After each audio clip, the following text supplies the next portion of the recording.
Boa tarde. Bom, primeiro eu quero agradecer a presença de todos que enfrentaram aí essa chuva hoje para poder vir.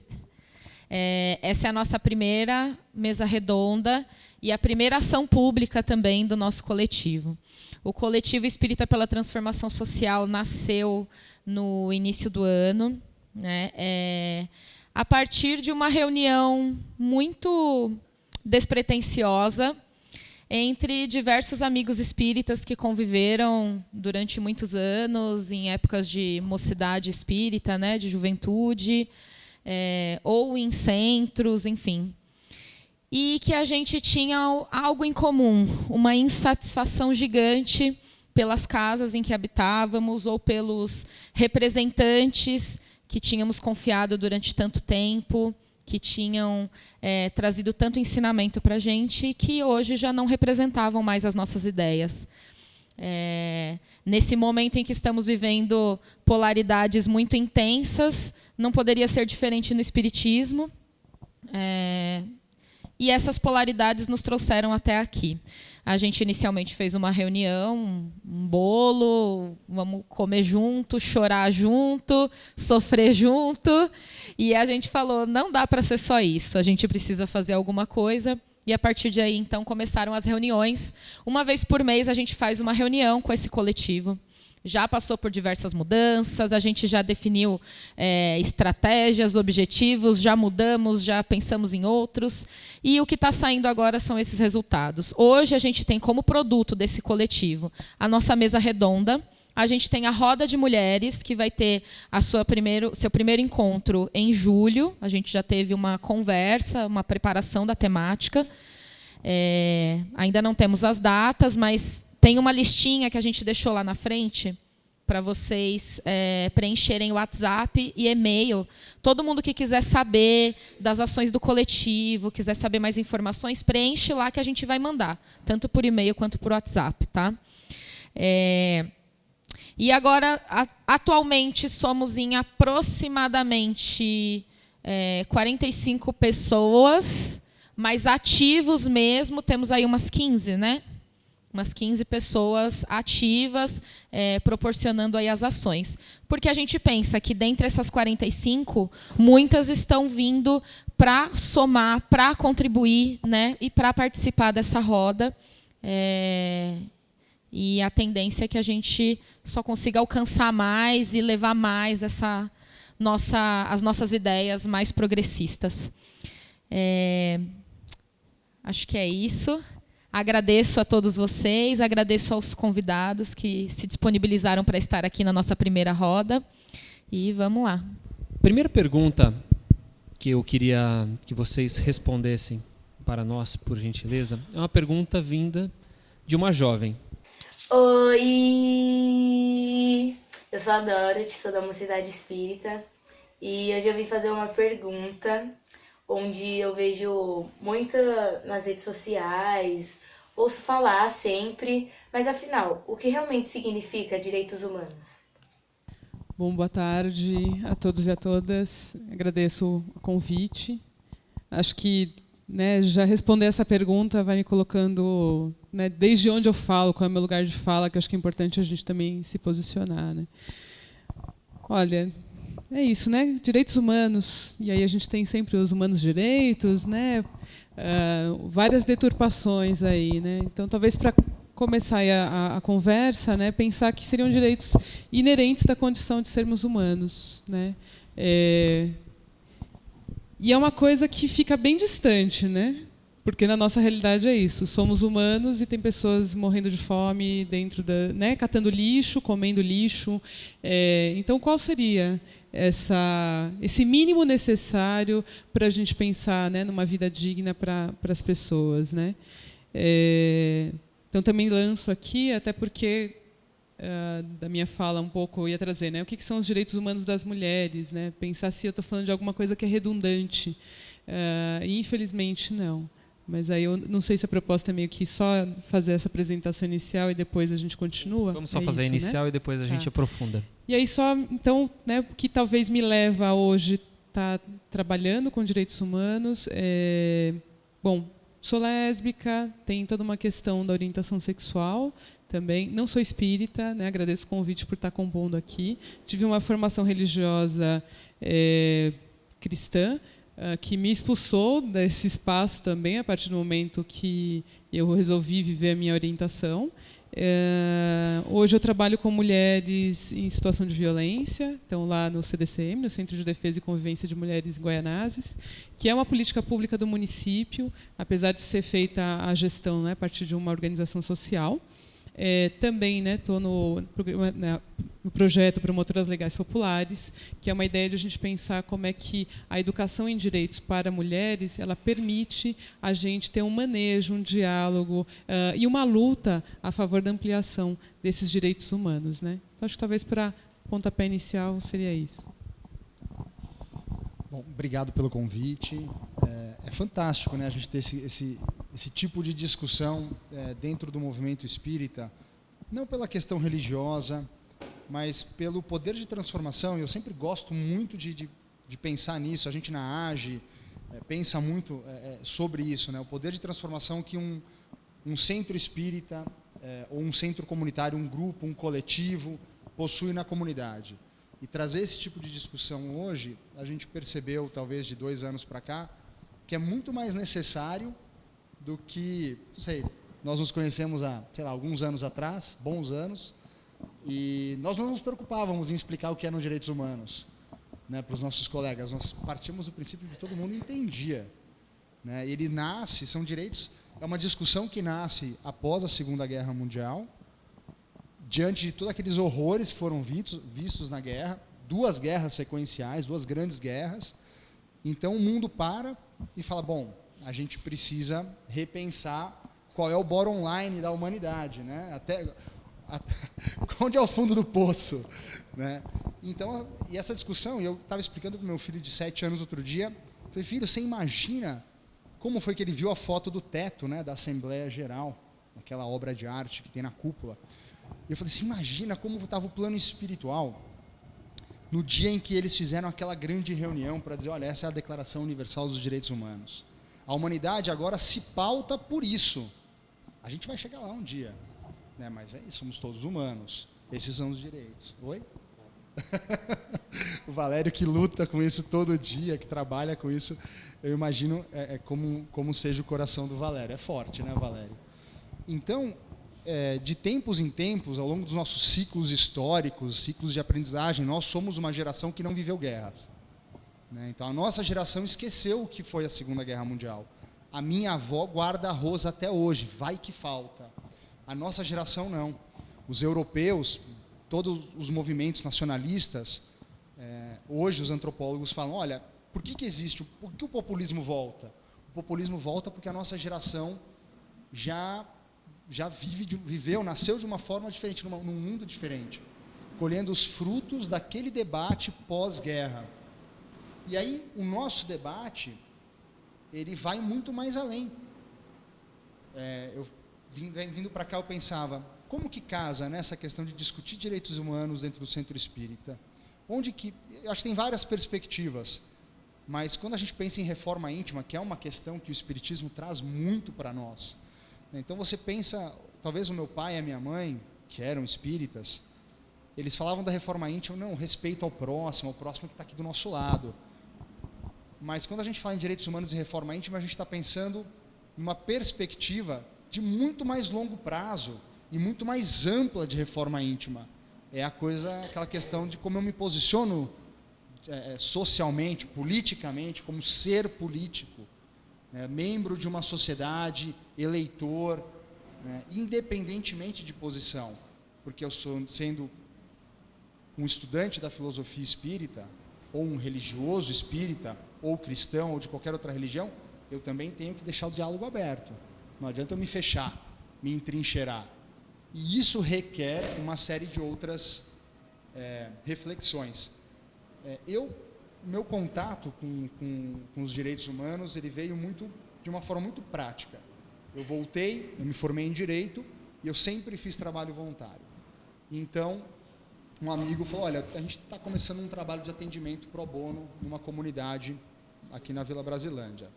né? Então, atendimento jurídico gratuito, orientação e encaminhamento. Falei, cara, é isso.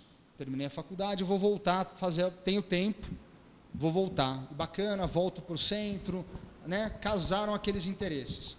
E aí eu me deparei com uma realidade que eu já conhecia, mas não como advogado. A realidade de quem não tem absolutamente nenhum acesso à justiça, de quem está completamente marginalizado. E aí são pessoas numa situação tal de vulnerabilidade que não adianta você apontar onde é o fórum, você apontar onde é o poupa-tempo. Elas não conseguem, elas não sabem. E aí quando você começa a ajudar essas pessoas e a criar empatia, a gente começa a entender onde as políticas públicas funcionam, como o meu voto funciona, como é a minha relação com o poder público, com as instituições. E isso, você trazer isso para dentro do centro espírita também é muito poderoso, porque o espiritismo, o centro espírita e os espíritas no Brasil em geral têm essa associação muito forte com o trabalho voluntário, com a caridade. Então são aquelas pernas, o estudo doutrinário, a reforma íntima, a teoria e a prática. E essa prática é o que muda, é o que faz as pessoas terem empatia. E aí, quando eu olho para dentro do centro espírita que eu frequento, eu percebo o quão difícil é você convencer um advogado a fazer trabalho voluntário como advogado. Todo mundo quer varrer o chão, ninguém quer se comprometer. Como é difícil você fazer o advogado entender, o colega entender a situação de uma pessoa em vulnerabilidade, de uma mulher agredida pelo marido, pelo companheiro, de alguém que mora na comunidade, enfim, as N situações que trazem. E aí a gente percebe que existe muito trabalho a ser feito e encontra pessoas como a Camila, como o Semi, como o Valério, que dão aquele gás, né? E a gente vai se encontrando como a gente está se encontrando aqui, falando, ok, é um trabalho de transformação, é um processo, a gente precisa estar aberto, precisa escutar o outro, entender, mas é o progresso. Nós, como espíritos eternos, nós sempre progredimos. Nós podemos estagnar, mas nós nunca regredimos. Então a gente vai dando um passo atrás do outro e os amigos, os espíritos afins vão aparecendo e o trabalho vai crescendo. Mas esse foi o meu primeiro contato, né? E essa é a dimensão de direitos humanos. É uma dimensão muito prática para mim. Muito bem. Obrigado. Boa tarde a todos. Eu queria primeiro, e a todas, queria primeiro agradecer ao coletivo pelo convite. E eu faço no pessoa do Glauco, que foi o intérprete do convite. E queria primeiro cumprimentar o próprio coletivo pela sua existência, pelo espaço de resistência que vocês estão construindo nesse momento complicado da história brasileira e, por consequência, da história do espiritismo brasileiro. Então, reagir a esse estado de coisas que hoje nós vivemos, que é a própria negação dos mais fundamentais valores da doutrina espírita que nós assistimos no país, se reunirem jovens de mocidade espírita que não se conformam com essa situação e que passam a questionar velhas lideranças espíritas que, de modo contraditório, enaltecem a violência e a exclusão de direitos, isso é saúde mental, isso é saúde espiritual. Então, queria cumprimentar muito vocês por isso. A Marcela usou uma expressão muito interessante na exposição inicial dela, que a primeira reação foi reunir, sentar, comer bolo e abraçar e chorar junto. E é exatamente essa reação que a gente sente, que nós estamos sentindo desses últimos poucos anos da história. E por isso estarmos aqui hoje é realmente uma alegria e, sobretudo, uma esperança. É um sinal de que ainda há esperança num evento como este. Respondendo a Stephanie, esse é o nome da Dorothy. Desculpe, da Dorothy. Os direitos humanos são uma construção humana e que decorrem exatamente da história da humanidade na luta contra a exploração, a escravidão, a opressão, a violência institucional. Se nós pegarmos qualquer livro de história didático, nós vamos ver que a história se constituiu a partir do exercício de um poder autoritário sobre grandes massas populacionais. Se nós colocarmos isso na perspectiva espírita, e temos que fazê-lo, nesse ambiente, nós vamos perceber que são espíritos que vão reencarnando e se comprometendo no mau exercício do poder. E isto vai gerando uma espécie de ciclo vicioso em que a história, na sua dialética, vai se transformando numa evolução à base da luta por direitos. É a oposição ou a resistência à opressão que faz com que a humanidade vá construindo uma noção de que, peraí, eu tenho direito de me expressar, eu tenho direito de professar a minha religião, eu tenho direito... Que é isso, gente? É o trem, o metrô? Um avião? Campo de Marte. Para quem estava assistindo, não está entendendo nada, é que passou um barulho aqui que eu já estava achando que era alguma repressão do governo. Então, nós temos direito de exercer a profissão da maneira como quisermos, nós temos direito de ir e vir e de não sermos presos arbitrariamente, nós temos direito de expressar publicamente as nossas opiniões da maneira que quisermos, nós temos direito de nos expressar artística e culturalmente do modo que quisermos, nós temos direito de ler o que eu quiser, a ideia que for. Vejam, esta evolução duríssima, à base de muita forca, de muita guilhotina, de muita prisão solitária, de muita perseguição, de estupros coletivos, de guerras, de invasões, de pilhagens. Essa construção gloriosa em favor da civilização, da humanidade, do amor, enfim, entre as pessoas, do respeito absoluto e da dignidade de cada um, este conjunto se chama direitos humanos. Então, imaginem como nós deveríamos nos indignar quando a gente assiste discursos combatendo, enfrentando os direitos humanos. Quer dizer, dá vontade de perguntar para o indivíduo, você é contra os direitos humanos? Então fique quieto. Porque o só direito que você tem de dizer que é contra os direitos humanos é a expressão de um direito humano. E que foi conquistado a duras penas nos últimos milênios. Muita gente desencarnou e foi assassinada para que hoje você possa pegar o microfone numa emissora de televisão e dizer que você é contra os direitos humanos, que direitos humanos é coisa de bandido, etc. Isso é uma conquista da civilização. E por isso a gente não pode abrir mão. Então, acho que numa resposta inicial, ainda gostaria de complementar que essa luta ela foi se organizando institucionalmente, normativamente, né? O Paulo destaca, digamos, a última fase dessa história, que é do pós-guerra para cá, de 1948, com a Declaração Universal para cá.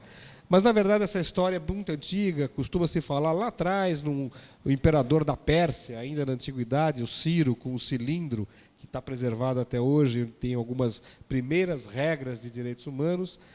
Depois nós tivemos, na Grécia Antiga, alguns movimentos, depois um período de obscuridade bem profundo na época da Idade Média, e a grande eclosão dos direitos humanos a partir do Renascimento, no final da Idade Média e começo da Idade Moderna, quando se tira Deus do centro das relações humanas e coloca o homem, e se constrói um movimento chamado humanismo. Então, a partir dali começa uma construção digamos, mais teórica de direitos humanos, que vai resultar num segundo grande momento fundamental na história moderna, que é a Revolução Francesa, viciada, é evidente, pelos interesses econômicos de uma classe social da burguesia. Mas ali se constitui, mais uma vez, um momento importante nessa história. Depois vem os direitos trabalhistas, exatamente no enfrentamento da exploração do trabalho da Revolução Industrial, daquelas jornadas de trabalho intermináveis em que ninguém tinha direito a coisa nenhuma, senão a servir aos donos do capital. E, por último, o grande, mais recente momento que o Paulo destacou, que é o pós-guerra, depois da tragédia, que foram as duas grandes guerras mundiais, a civilização europeia arrasada. Então, a partir dali, se organizam os sistemas internacionais de defesa e proteção dos direitos humanos em torno das Nações Unidas, na ONU, no sistema mundial, e os sistemas regionais, aqui para nós, o sistema interamericano de direitos humanos, com uma comissão e uma corte de direitos humanos, e todo um conjunto de declarações, de convenções, de resoluções desses organismos internacionais de direitos humanos. Então, nós temos uma concepção histórico-político-teórica e uma concepção jurídica de direitos humanos.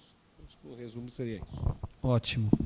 Bem, Paulo ressaltou bem, eu não vivi a ditadura, meus pais viveram, mas não viveram o pós-guerra. Os meus avós, sim, inclusive são imigrantes. Então, a gente, só reforçando, o pós-guerra acabou trazendo uma unidade, que foram, né, a Declaração dos Direitos Humanos. E aí a gente vê, inclusive, o quanto que, inclusive, nós vemos no Evangelho, a lei de destruição, né, o destruir para construir, o quanto que houve uma evolução na humanidade em relação à questão de liberdade mesmo. E nós podemos ver pelas décadas seguintes até as atuais. Porém, essa geração atual, que não viveu nada disso, né, não viveu os horrores, se pautam novamente no destruir. Sem pensar como espíritos, mas sim como pessoas. Queria que vocês pudessem fazer uma avaliação de onde ficou o elo perdido. Aonde que aconteceu de algum momento das pessoas virarem e falarem, não se lembrarem mais do que aconteceu, de esquecerem a história que nós tivemos, de negarem muitas vezes a história que nós tivemos nos dias de hoje, para voltar a ter a necessidade da destruição. Fiquem à vontade.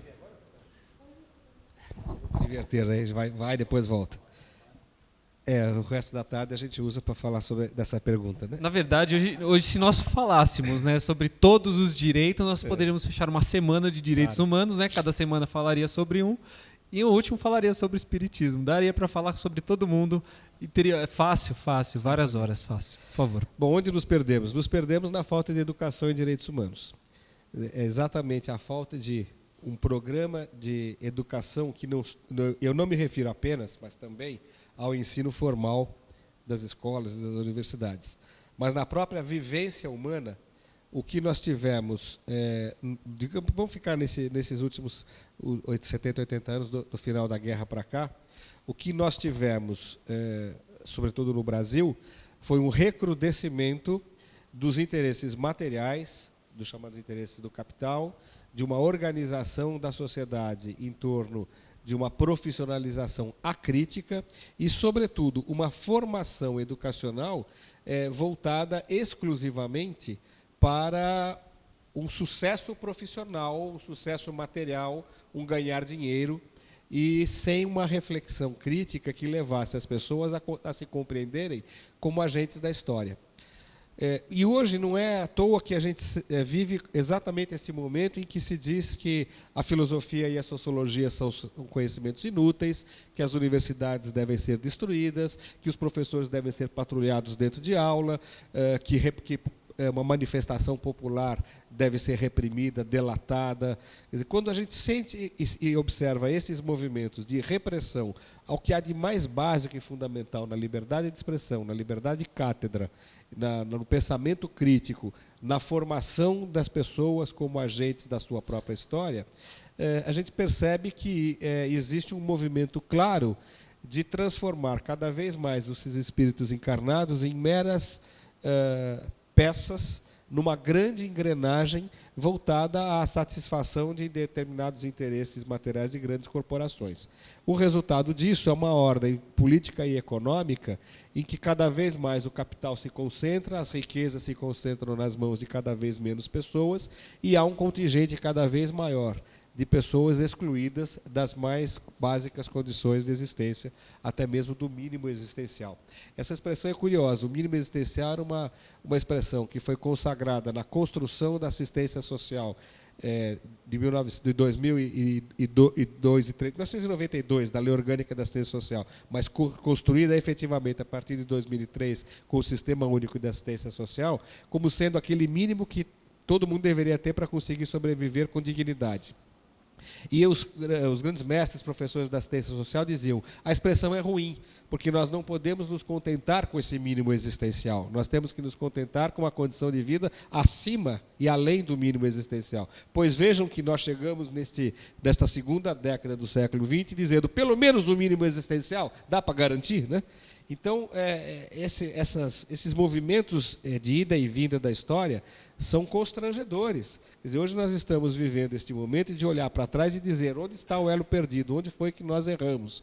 E é preciso hoje recuperarmos um diálogo como esse e falar, olha, nós somos resultados da opressão da história, nós somos resultado da destruição que houve na Segunda Guerra, e aqui no Brasil houve uma ditadura. Houve sim, tá? Não acreditem quem diga que não houve. Houve uma ditadura de 1964 a 85, foi cruel, não foi uma dita branda, foi uma ditadura, muita gente foi presa, perseguida, torturada, desaparecida, e até hoje há pelo menos 300 pessoas que não se sabe sequer o destino dos seus corpos, e alguns até desaparecidos não se tem nem mesmo registro de óbito.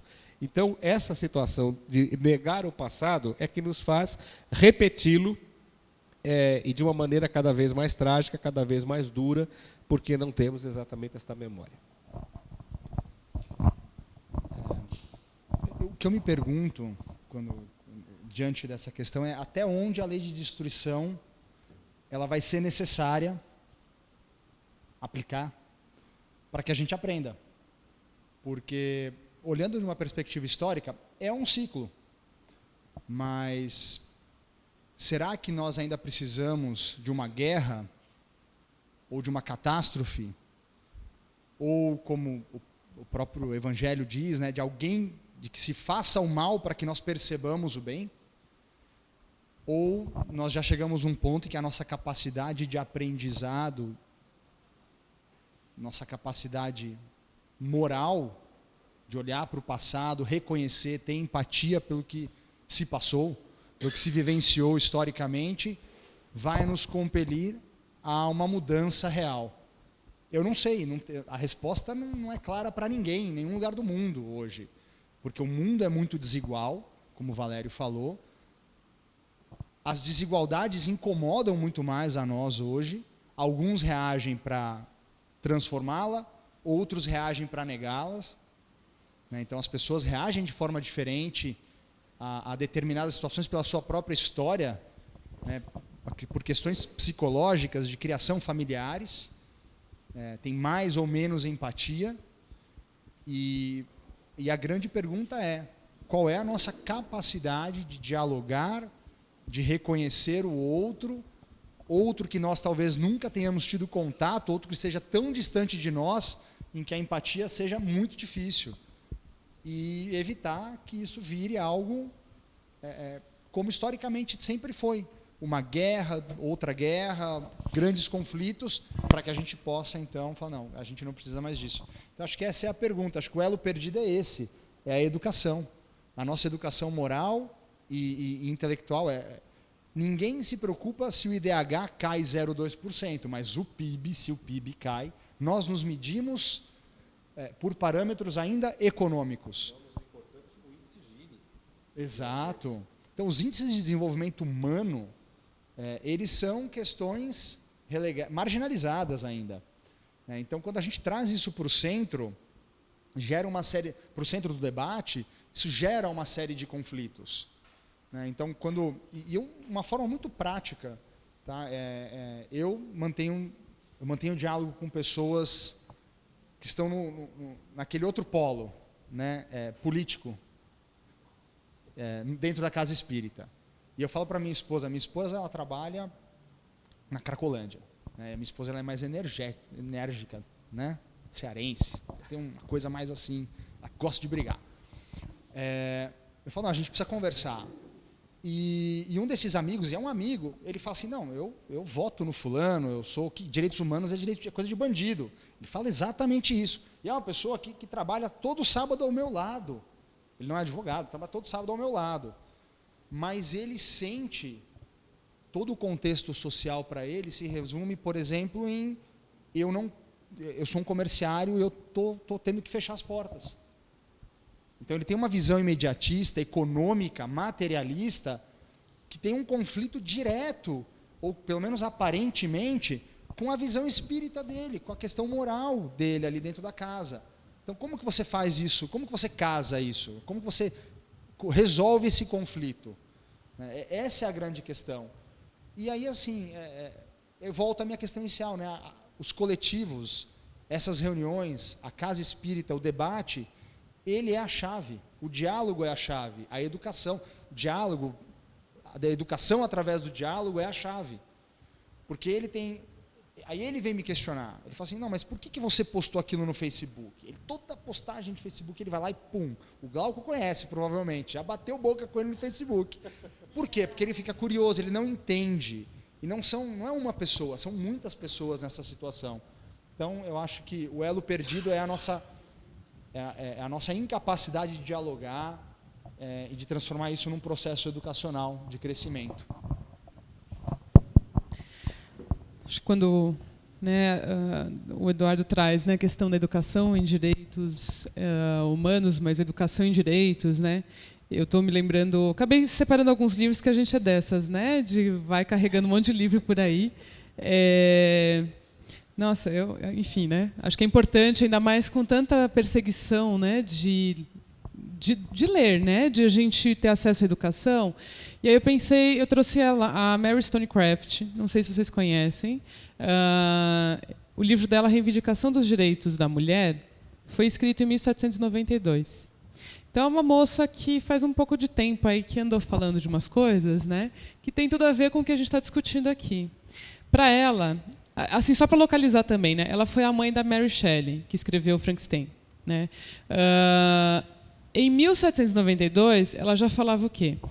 Ela vislumbrava que a educação era para homens e mulheres de forma igualitária, era uma forma de transformação social. Então, ela via na educação uma das saídas para aquelas condições que eram vividas naquela época. Então, a gente tem que pensar que em 1792, ela também era meio fora da curva, né? As mulheres elas não tinham acesso à educação. Né? Saber ler e escrever era para poucas, né? E ainda mais debater, ao longo do livro, ela dialoga, ela debate com o Rousseau. Né? Então ela está aqui, o Rousseau faz umas criações lá, e ela vai discutindo com ele, então ela vai mencionando ele. E várias outras coisas, né? De como é que você forma as mulheres para elas ficarem nessa esfera da futilidade, enfim. E muito dos protestantes que se deve muito, né, a alfabetização aos protestantes. Então, o acesso para as mulheres, né, a ler e escrever, né, tem essa questão, que os protestantes entendiam que tinha que ser acessível para todos e todas, né, pelo menos a alfabetização. E aí, um pouco no que o Valério trouxe também da Declaração da Revolução Francesa, né, que lá quando a gente tem a Declaração do Homem e do Cidadão, Declaração de Direitos, né, do Homem e do Cidadão, não era tão óbvio que fosse incluído as mulheres, né, nisso. Para a gente parece que é isso. Não, como você ia falar, né? Já estava aqui preparada. Não era tão óbvio assim. E eu acho que isso também dialoga com essa questão do elo perdido, né? Você fala, putz, uma declaração, né, de direitos do homem e do cidadão, quer dizer o quê? Está todo mundo aí. Esse homem como sujeito universal, né? Então ele está atendendo todo mundo. E aí, uma francesa, lógico, ela, né, a gente tem o nome, mas tinha outras tantas mulheres discutindo isso, chamada Olympe de Gouges. Ela, articulada com muitas outras mulheres, falou que, já que estamos falando que vale para as mulheres, vamos fazer o que a gente discute hoje, flexão de gênero, né? Aí elas fizeram lá a Declaração dos Direitos da Mulher e da Cidadã. Para dizer o quê? Esses direitos, né, a liberdade, igualdade, fraternidade, também devem ser estendidos às mulheres. Então, foi quase que pegando ali onde estava homem, se substitui mulher, e a gente está falando o quê? Que ela tem direito também a ter propriedade, a circular, enfim. Sabe o que aconteceu com ela? Alguém conhece a história dela aqui? Nunca ouviram falar dela. Olha, isso. Ela foi condenada à guilhotina. É que eu queria ler um pedacinho da sentença. Que aí, por que ela foi condenada à guilhotina? Por que ela perdeu a cabeça? A sentença que proferiu a sua condenação dizia que ela se imiscuiu nos assuntos da República, esquecendo-se das virtudes de seu sexo.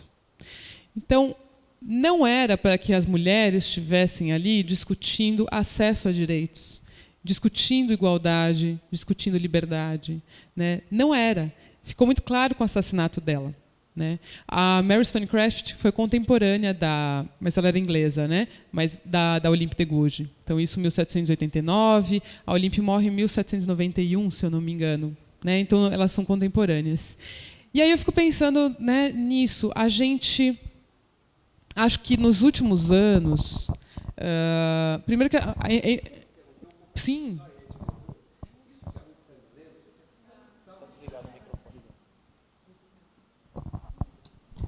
Isso que a Ruth está dizendo é fundamental. Vejam, esse episódio da Olimpíada Eguj mostra que a luta do direito das mulheres é uma luta que vem de séculos e que vem sendo objeto de repressão. Quer dizer, se hoje as mulheres se organizam em coletivos, como a Ruth faz parte, e se colocam na mídia, se colocam em espaços de fala específicos da questão de gênero, a discussão de gênero, Lei Maria da Penha, juizados de violência doméstica, casas de passagem para mulher vítima de violência doméstica. Isso, gente, é um processo histórico conquistado, que não é possível abrir mão.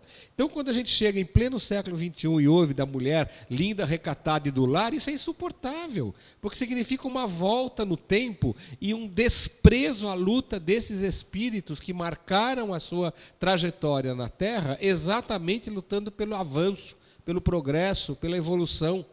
Então, é preciso que nós estejamos alertas, atentos e vigilantes de que esta luta, que não precisa ser necessariamente violenta, ela é violenta porque o homem é violento. Essa era uma luta que poderia ser feita com a educação, com a sensibilidade, com o amor e com a fraternidade. Mas tem sido feita pela violência, ela não pode ser desprezada por interesses políticos oportunistas de momento. Então, esse exemplo vem exatamente naquela fala inicial nossa, de que tudo que hoje nós desfrutamos é resultado da luta de espíritos que já passaram por aqui.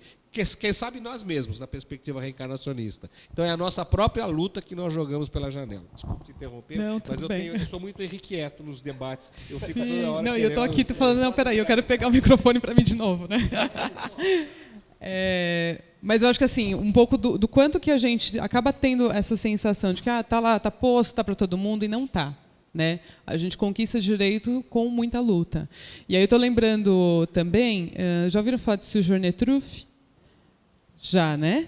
Poucas pessoas ela ouviu. Enquanto as mulheres estavam discutindo ali, né? A gente quer ter direito a sair para trabalhar, porque a gente não tem acessos, né? Vem a Sojourner, que era uma mulher negra que tinha sido escravizada, né? E aí ela fala, peraí, será que eu não sou uma mulher? E eu estava trabalhando na lavoura, tem um discurso dela que é belíssimo, né? Eu não sou uma mulher? E aí ela vem e fala, né? Eu estava trabalhando na lavoura, eu, se tivesse alimentação, comeria mais do que um homem, né? Ou tanto quanto, pelo tanto que eu trabalhava. É lógico que ela fala, né? Paris, 13 filhos, mas ela foi estuprada, né? E teve aqueles 13 filhos que foram retirados, foram levados para serem vendidos, né? Comercializados. E aí ela vai falando, com tudo isso, e eu não sou uma mulher? Porque tantas as outras mulheres brancas, né, elas eram tratadas como se você olhasse, ela craquelava, né, aquela fragilidade, né, das mulheres. E ela dizia, peraí, mas eu não sou uma mulher, apesar de ter, né, sofrido toda essa sorte de violências e conseguir estar ali naquele momento falando. Né? Eu estou trazendo o exemplo dela também, para a gente pensar, e que é um pouco para falar essa construção que eu estava fazendo, de que não está dado, né? Quando a gente pensa, conquistamos os direitos da criança e do adolescente, a gente tem a Lei Maria da Penha, né, desde 2006, não está dado esse direito, né? Ele precisa, primeiro que ele já, para se transformar em uma legislação, para a gente conseguir que ele tivesse, né, das normas jurídicas, houve muita luta, né? Muita gente que morreu, muita gente que, enfim, foi presa, teve que sair do país para poder falar sobre isso. E no momento que a gente tem isso nas normas, para que ela saia do papel, tem muito mais luta. Então, não é só, né, a gente vai às ruas também, a gente se manifesta, mas ainda a gente continua falando de vidas que são ceifadas. Né? E aí eu estou pensando que a gente tem um lapso histórico. Primeiro isso, quanto que a gente perdeu de ler a história. Né? E de ler uma história que não foi narrada só pelo homem branco rico, né?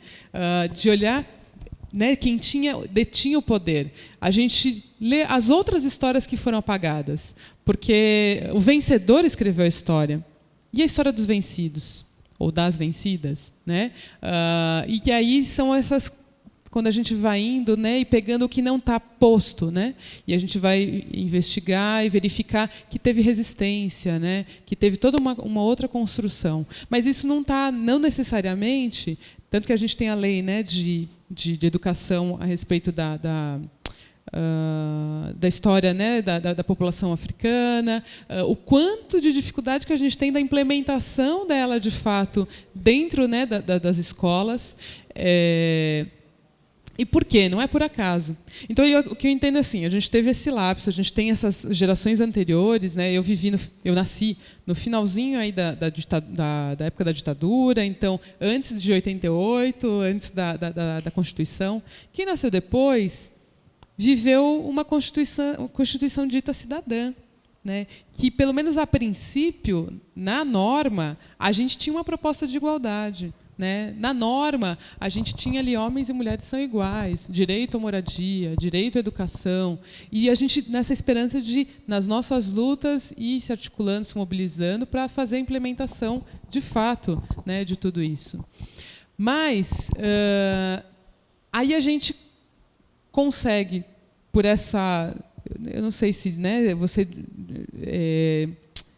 rompe um pouco, né, com essas lutas, as conquistas, porque já está conquistado. E aí a gente ouve, eu me lembro uns anos atrás, né, uma garota dentro da universidade dizendo: eu não devo nada às feministas. Né? E aí é exatamente isso, quando você não consegue fazer uma conexão. O fato de estar dentro de uma universidade, de poder ter acesso à educação, é algo que nós devemos às feministas, a tantas outras mulheres que morreram, né?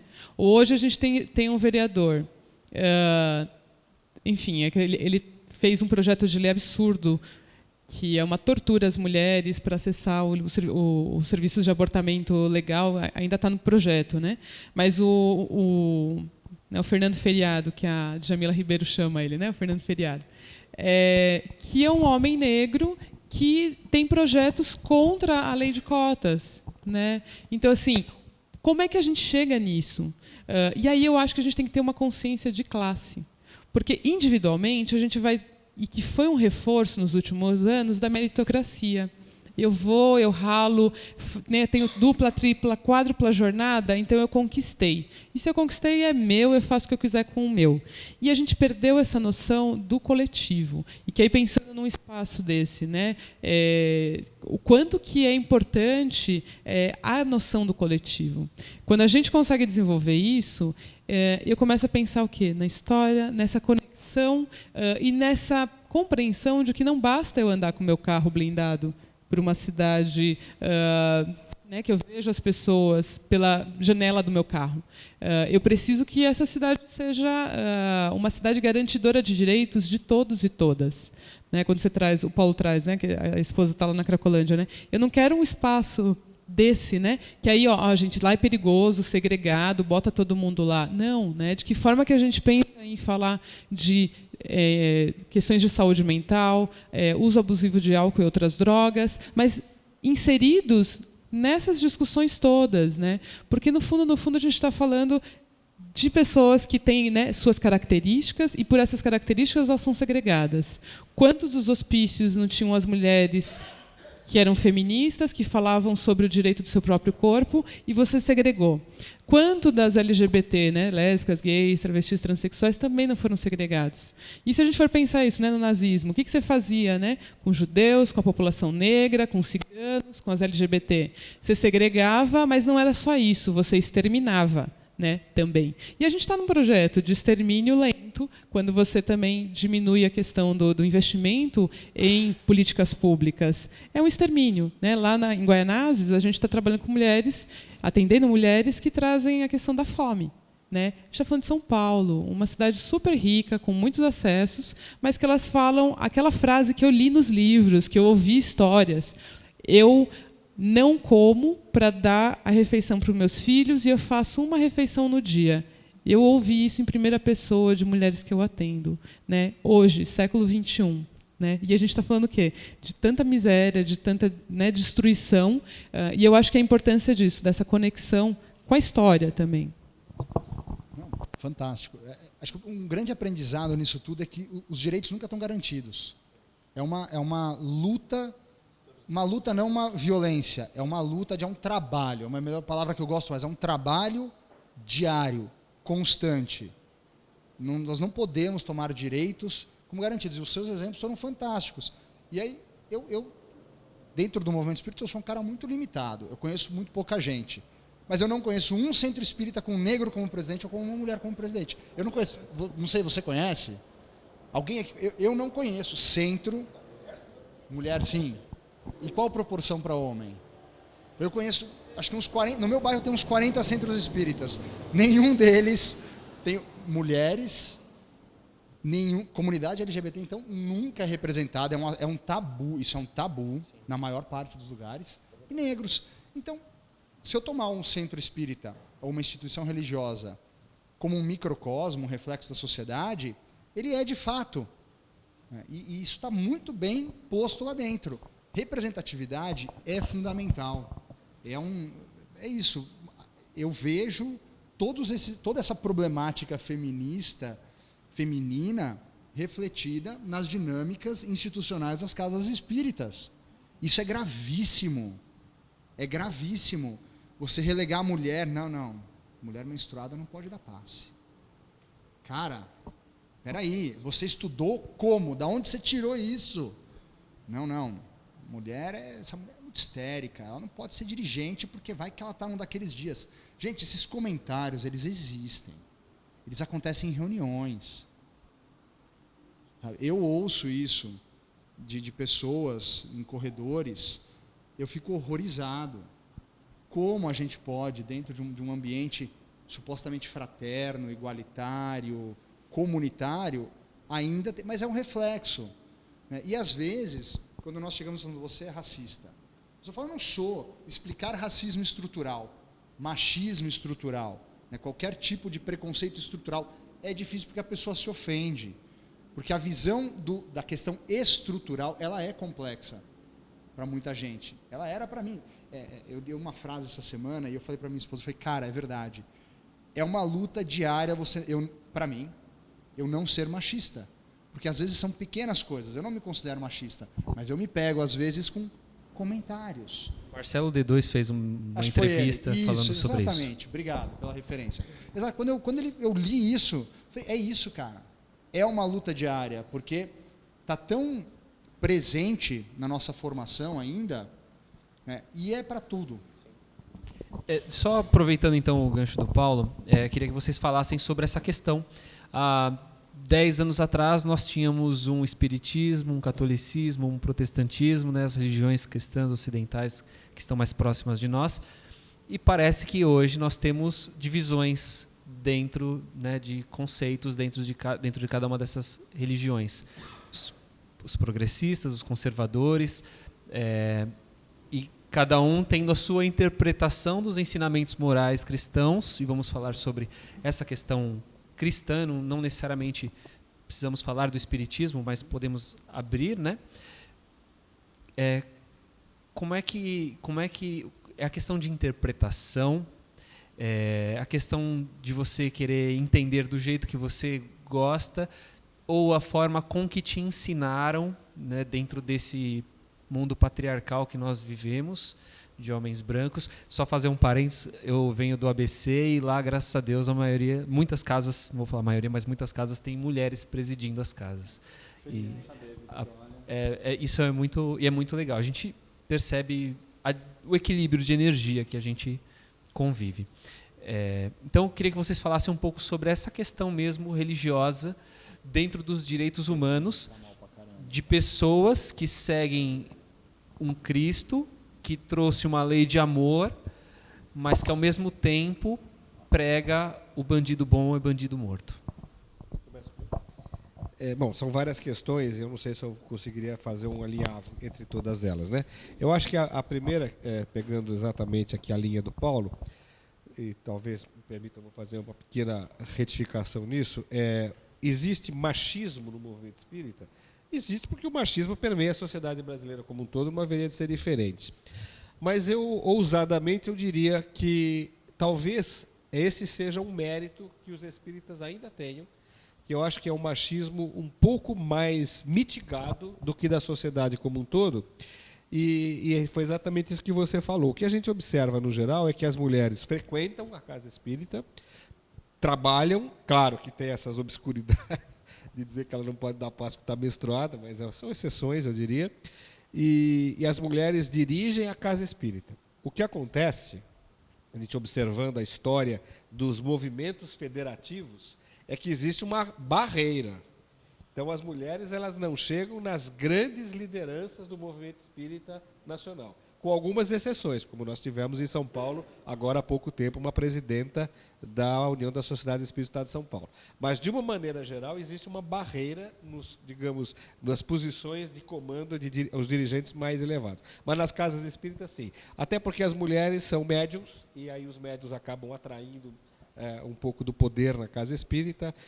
Acho que não é esse o problema. O problema sério, em termos de minorias, minorias não é quantitativa, porque eu vou falar de negros, que são maioria da população, mas minorias do ponto de vista sociológico, cultural, político, econômico, aí sim nós temos um problema sério. É no segmento étnico e no segmento de orientação sexual e identidade de gênero.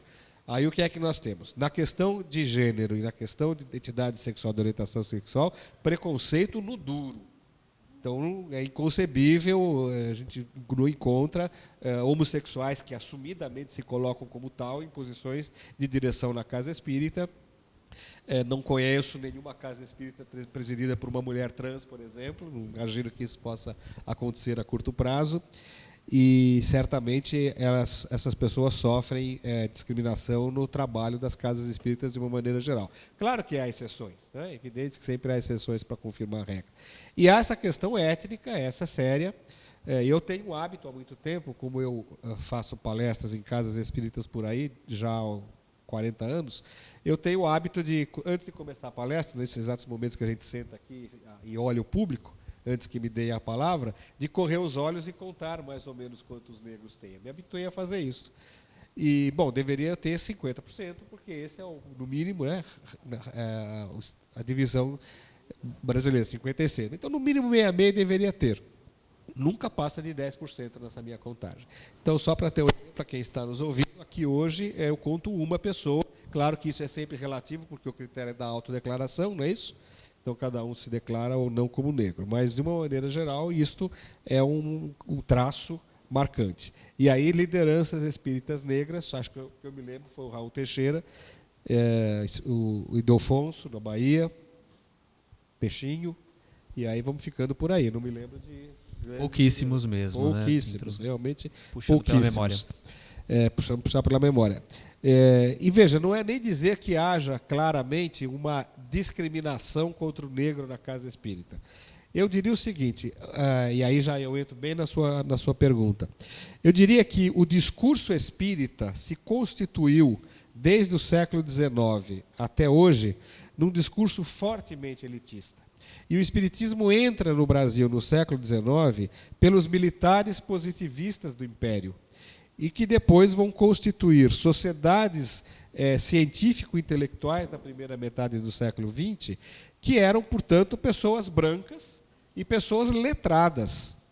O que não há, portanto, é uma tradição do movimento espírita de dialogar com os negros, com as pessoas que estão, por conta da história brasileira dos 300 anos de exclusão pela escravidão e dos 120 de exclusão pós-escravidão, não têm acesso ao nível de argumentação que os espíritas construíram, hoje não constroem mais, mas construíram na sua história. Então não há negros na casa espírita, senão no trabalho assistencial, recebendo o enxoval e o prato de sopa, no geral. Não é claro que essa é uma expressão, uma afirmação generalista que sempre peca por ser generalista. Então acabam com isso não chegando aos cargos diretivos, porque não estão, no geral, na casa espírita, né? Agora, com relação às religiões de uma maneira geral, o que a gente acompanha, e diria, é que as religiões sofreram, da mesma maneira, o impacto da história político-econômica desse século. Então, se nós identificarmos um belíssimo e maravilhoso movimento da Igreja Católica no pós-guerra, na reação à concentração do capital, às exclusões, às injustiças, e na luta plena e absoluta por direitos humanos, que foi a teologia da libertação, a partir de pelo menos 2 grandes teólogos, um peruano e um brasileiro, e esse movimento que aqui no Brasil foi muito forte, se constituiu numa resistência importante na luta contra a ditadura militar, com o movimento popular das comunidades eclesiais de base, as pastorais temáticas, e que isso tudo foi desmontado, absolutamente perseguido, desmontado, e esses próceres foram todos perseguidos, muitos deixaram a igreja, e o que se colocou no lugar, hoje volta, evidentemente, um certo movimento por conta do Papa progressista argentino que nós temos, mas uma igreja voltada ao carisma, voltada simplesmente a uma fé sem nenhuma implicação social, sem ação social. E para enfrentar um evangelismo que vem dos Estados Unidos exatamente no mesmo sentido, da teologia da prosperidade e da busca do interesse imediato, ou seja, tudo dentro de uma lógica neoliberal de aprimoramento dos mecanismos de circulação de mercadoria e não de circulação de conhecimento, de direito e de sensibilidade. E o Espiritismo não conseguiu ficar isento disso, à margem disso. Primeiro porque nós somos poucos. E segundo porque, atavicamente, nós trazemos as nossas raízes de outras religiões.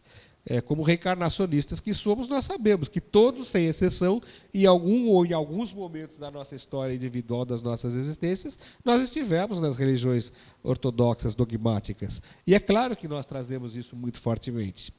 E o movimento espírita enfrentou e vem enfrentando, nos últimos anos, uma tendência muito forte a privilegiar o seu aspecto religioso em detrimento do seu aspecto científico e filosófico, que eram os aspectos que o professor Allan Kardec efetivamente privilegiou no seu trabalho. E quando a gente faz esta guinada para o lado religioso, nós vamos para, mais uma vez, os dogmas, os velhos dogmas, o pensamento alienante e, sobretudo, e essa talvez seja a grande tragédia, um conhecimento ahistórico. Isto é, colocamos a realidade humana à margem da história. E aí essa nossa conversa, desde o começo aqui da mesa, de que a conquista humana é uma conquista humana, cultural, e não uma dádiva divina, não é uma concessão que Deus nos deu, isso fica em choque, em jogo, no discurso espírita. Os espíritas hoje tendem a imaginar que esses direitos que as pessoas estão negligenciando eram favores divinos, e não conquistas da história culturais. Então, incluir o conhecimento espírita na história humana, na história dos espíritos reencarnados, é fundamental para recuperar a essência do pensamento do professor Allan Kardec.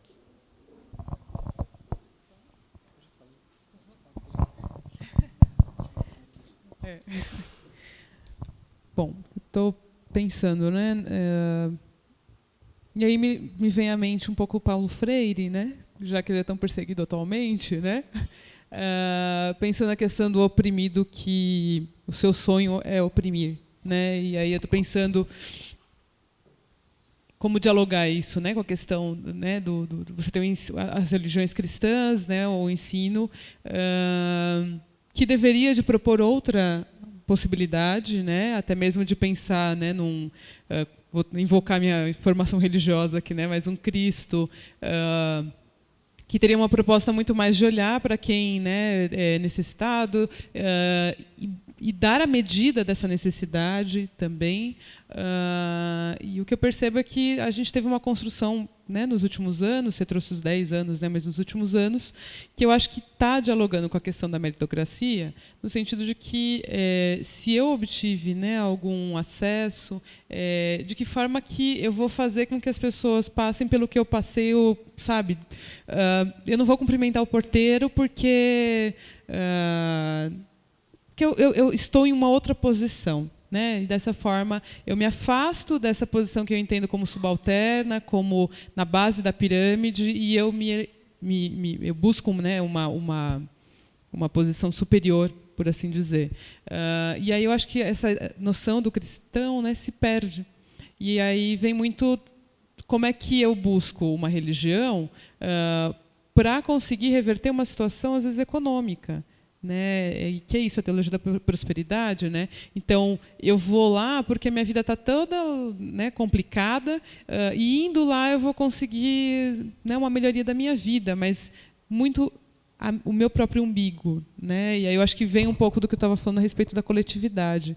Não penso de uma forma altruísta, né, de estar nesse espaço, de que como é que a gente pensa em conquistas coletivas.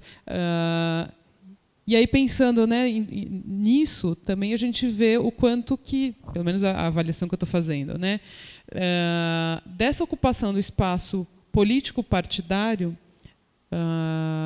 de pessoas ligadas, né, diretamente às religiões, e que é uma obtenção do poder, pensando esse espaço, né, que é um espaço de muito poder, mas para satisfação de benefícios próprios, né, de benefícios individuais. E a gente não pensa uma transformação de uma coletividade. E aí eu fico pensando que nisso tem um conflito. Quando eu penso no Estado laico, eu não posso permitir um Estado laico que permitiria, numa esfera né, do social, todas as religiões e a não religião elas conviverem, mas eu quero que ele seja teocrático, pela imposição do meu ponto de vista, né? E dessa forma uma aniquilação do que seria o diferente, né? Já visto o que está acontecendo, por exemplo, no Rio, né? Os ataques às casas, né, de Umbanda, de Candomblé, a intolerância religiosa, né, crescente e tão presente.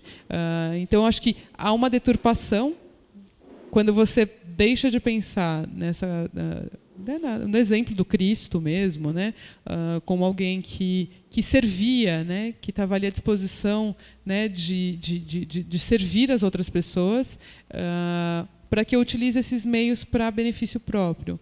E aí usar o Estado, porque é quando vem, né, as religiões e ocupam esse Estado para continuar nesse benefício. E aí o Estado com toda a sua proposta, né, no Estado a gente tem os poderes ali, polícia, né, muita violência para a gente conseguir fazer a manutenção desse poder, né? Então, eu acho que é isso, a gente acaba tendo uma deturpação. E eu estou lendo um livro, que aí, quando você começou a falar, eu me lembro desse livro, que ele fala sobre as fake news. E o quanto que a fake news é isso, né? Uma coisa que eu acredito, eu acho que é isso, a Terra é plana, então tá bom, né? Eu quero acreditar, me faz bem acreditar nisso, então eu vou dizer que isso é uma verdade, né? O aquecimento global é porque o termômetro tira a temperatura próximo ao asfalto quente, né? E tá tudo bem, eu quero acreditar nisso. E aí eu fico pensando o quanto que o exercício de algumas religiões, ele também foi isso. Eu pego e faço uma leitura à la carte da Bíblia ou do livro sagrado que seja, mas que eu não vou aceitar e nem atualizar e nem verificar ela num contexto holístico, mas sim eu vou fragmentar e pegar e utilizar somente o que satisfaz esse meu interesse e a manutenção desse meu posicionamento, né? E que eu acho que aí é cruel e volta a falar sobre educação, quanto muitas religiões não são espaços de educação. Então, essa proposta aqui, né, de a gente circular o conhecimento, de circular, de as pessoas se expressarem, muitas religiões não são assim. Eu tenho alguém que detém o poder, então não é mais o padre que fala em latim, mas é uma pessoa que, no mínimo, é alfabetizada. Quantas, né, não tem ali pessoas que, né, a gente tem altos índices de analfabetismo funcional, que não têm acesso a ver um contraponto. Então, eu vou selecionar o que eu quero ler e aquilo vai bastar para a gente construir um conhecimento. Então, a necessidade ainda, né, de que sejam espaços de formação e de informação. E aí eu acho que é parabenizar essa iniciativa, porque é uma forma de como a gente senta e discute, troca ideias e consegue ter o contraponto e análise também, né, de tudo isso. A educação é poder. O INEP diz que nós somos educação, trazido a nós por um pedagogo, exatamente, bem colocado. O INEP diz que somos 70% de analfabetos funcionais no Brasil. Então isso já mostra um pouco o poder. Imagina quando o pessoal que lê as versões, né, fake news da Bíblia descobrir que aquilo é fake news, o desalento de certas pessoas, porque você procura a religião para ter um amparo para N situações da sua vida, e aí você descobre que aquilo não funciona daquele jeito, né? São várias questões aqui, várias perspectivas em cima daquilo que foi trazido até agora. Eu estava tentando aqui lembrar com o Valério o que quem que era o Dr. Inácio, o Dr. Bezerra, que em um livro que eu lamentavelmente não vou lembrar o nome, porque eu sou péssimo para isso, mas ele traz essa perspectiva de que nos últimos 50 ou 60 anos nós duplicamos o número de pessoas encarnadas na Terra, né? E ele traz um relato, e, enfim, são reencarnações compulsórias, uma grande parte, são 13,5 bilhões de pessoas, e como uma resposta a mais ou menos uma pergunta similar à sua, né? Por que o mundo está do jeito que está? Né? Se nós íamos tão bem, né? Há 50 anos atrás estávamos tão bem, e eu já me sinto privilegiado por conseguir conjugar o verbo haver. Nossa, que maravilha, né? Fantástico. Então, nós temos uma série de espíritos reencarnados hoje na Terra, compulsoriamente, de regiões umbralinas distantes, enfim, né? Isoladas, e isso traz esse antagonismo para nós. Mas eu cito mal e porcamente essa questão para dizer que eu acho que me parece que o contraponto, o conservadorismo e o progressismo, eles têm que conviver. Nós precisamos conviver, porque sempre vão existir pessoas que, pela sua formação, são conservadoras em relação a nós, é um ponto de vista. Então, é necessário para que nós aprendermos a conviver e a dialogar, construir essa ponte. Chegar ao equilíbrio. Claro. Democracia é isso. A questão de você ter um governo ou uma administração da casa espírita conservadora ou progressista não é o problema é o que é ser conservador. É o bottom line, são os direitos humanos, é o básico. O que não se discute, o que é indiscutível. Educação de qualidade, deveria ser indiscutível. O mínimo não deveria ser discutido. Eu vejo que no nosso trabalho de orientação jurídica na Brasilândia, nós temos muitas pessoas, por exemplo, que vivem do BPC, benefício de prestação continuada, um benefício assistencial dado pelo INSS. Que, se nós pensarmos de uma forma muito ampla, é a sociedade dizendo: você fez 65 anos, nunca trabalhou registrado, não tem condições nenhuma de sobreviver, já é um idoso tecnicamente, então a sociedade vai te dar R$ 980 por mês, que não é suficiente para essa pessoa viver, porque normalmente ele é arrimo de família. Ele tem netos, ou ela tem netos, tem filhos que necessitam desse dinheiro para comer. Mas eu te dou R$ 980, um salário mínimo, 1.000 e poucos agora. Né? Ok. E aí chega um político e fala: não, você vai viver com R$ 400. Então eu não, é impossível. Já é impossível com 900. É impossível, é inaceitável como sociedade. Ah, mas a previdência está quebrada. Não, ok, eu não estou negando. Não, tudo bem, mas ok. O que eu quero colocar são discussões diferentes. É inaceitável vamos achar um meio propor comum, né? Um corte dessa magnitude num benefício para pessoas nessa situação. É uma questão de empatia, é onde a nossa reforma íntima chega, é uma discussão. Eu posso ser conservador em termos políticos, mas discutir se uma pessoa de 65 anos de idade ou 68 consegue viver com 400, 450 reais, exatamente, você cruza essa linha. Então, é possível ser conservador e respeitar direitos humanos. E ser humano. E ser humano, exatamente. E nós, como progressistas, precisamos, e aí talvez seja da natureza, eu acho que todos nós aqui somos mais ou menos progressistas, mas pela nossa natureza, ou pela natureza como nós pensamos e problematizamos as questões, talvez caiba a nós darmos esse primeiro passo e falarmos: ok, vamos conversar, e entender a história daquela pessoa, porque existem N estudos antropológicos que dizem que a pessoa tem uma posição política conservadora diante de uma percepção de insegurança econômica, muito mais do que moral, propriamente dita. Então, os fatores que levam a uma posição, a estar conservador, são muito mais econômicos. Claro, se nós olharmos para o planeta, existem regiões onde isso é associado a questões de segurança da sua vida, né? Então, guerras, conflitos armados, A gente não precisa ir muito longe, você pode pensar no Rio de Janeiro. O Rio de Janeiro é um reflexo disso. Você vota num governador que diz que vai matar as pessoas com atiradores de elite. Então, é uma posição conservadora, né? Você acreditar nesse discurso e acreditar que esse discurso, e aí a gente entra num outro ponto que a AGE já discutiu muito, de políticas de encarceramento em massa, vai resolver o problema. Mas a sociedade, o ponto nosso histórico é um ponto também onde nós percebemos como sociedade que matar, bater, não educa e não resolve o problema de segurança. Então existe um paradigma que se rompe aqui que é enorme, porque desde sempre a humanidade agiu dessa forma, com essa violência que o Valério cita, que a Ruth cita com relação a algumas minorias, a questão do feminismo, questões de raça. Então a violência não resolve. Bater no meu filho não educa. Ah, mas eu apanhei quando era criança. Eu não apanhei, mas enfim, é o que falo, mas eu apanhei e resolveu. Mas nós somos outra geração, nós somos outros espíritos.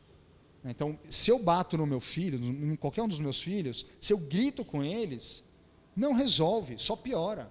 São outros espíritos. A sociedade mudou, nós mudamos, os espíritos encarnados são outros. E nós já sabemos que você perpetrar a violência só gera mais violência. Então, quando nós estamos diante desses paradigmas, o Brasil é o terceiro país que mais prende no mundo hoje. Seremos o segundo em pouco tempo, em poucos meses. Então, assim, a maioria das pessoas que estão presas são negros, presos por crimes patrimoniais e tráfico por pequenas quantidades, menores que 100 gramas, 100 ou 50? 100 gramas. Ou seja, prendemos mal, aumentamos a violência e não resolve. Então, como nós lidamos com isso? Trazer esses debates hoje para cá, para essas mesas, é fundamental. Racionalizar. Se nós acreditamos em espíritos, por que nós não podemos acreditar numa política carcerária melhor? A lógica é exatamente a mesma, é filosófica, é racional.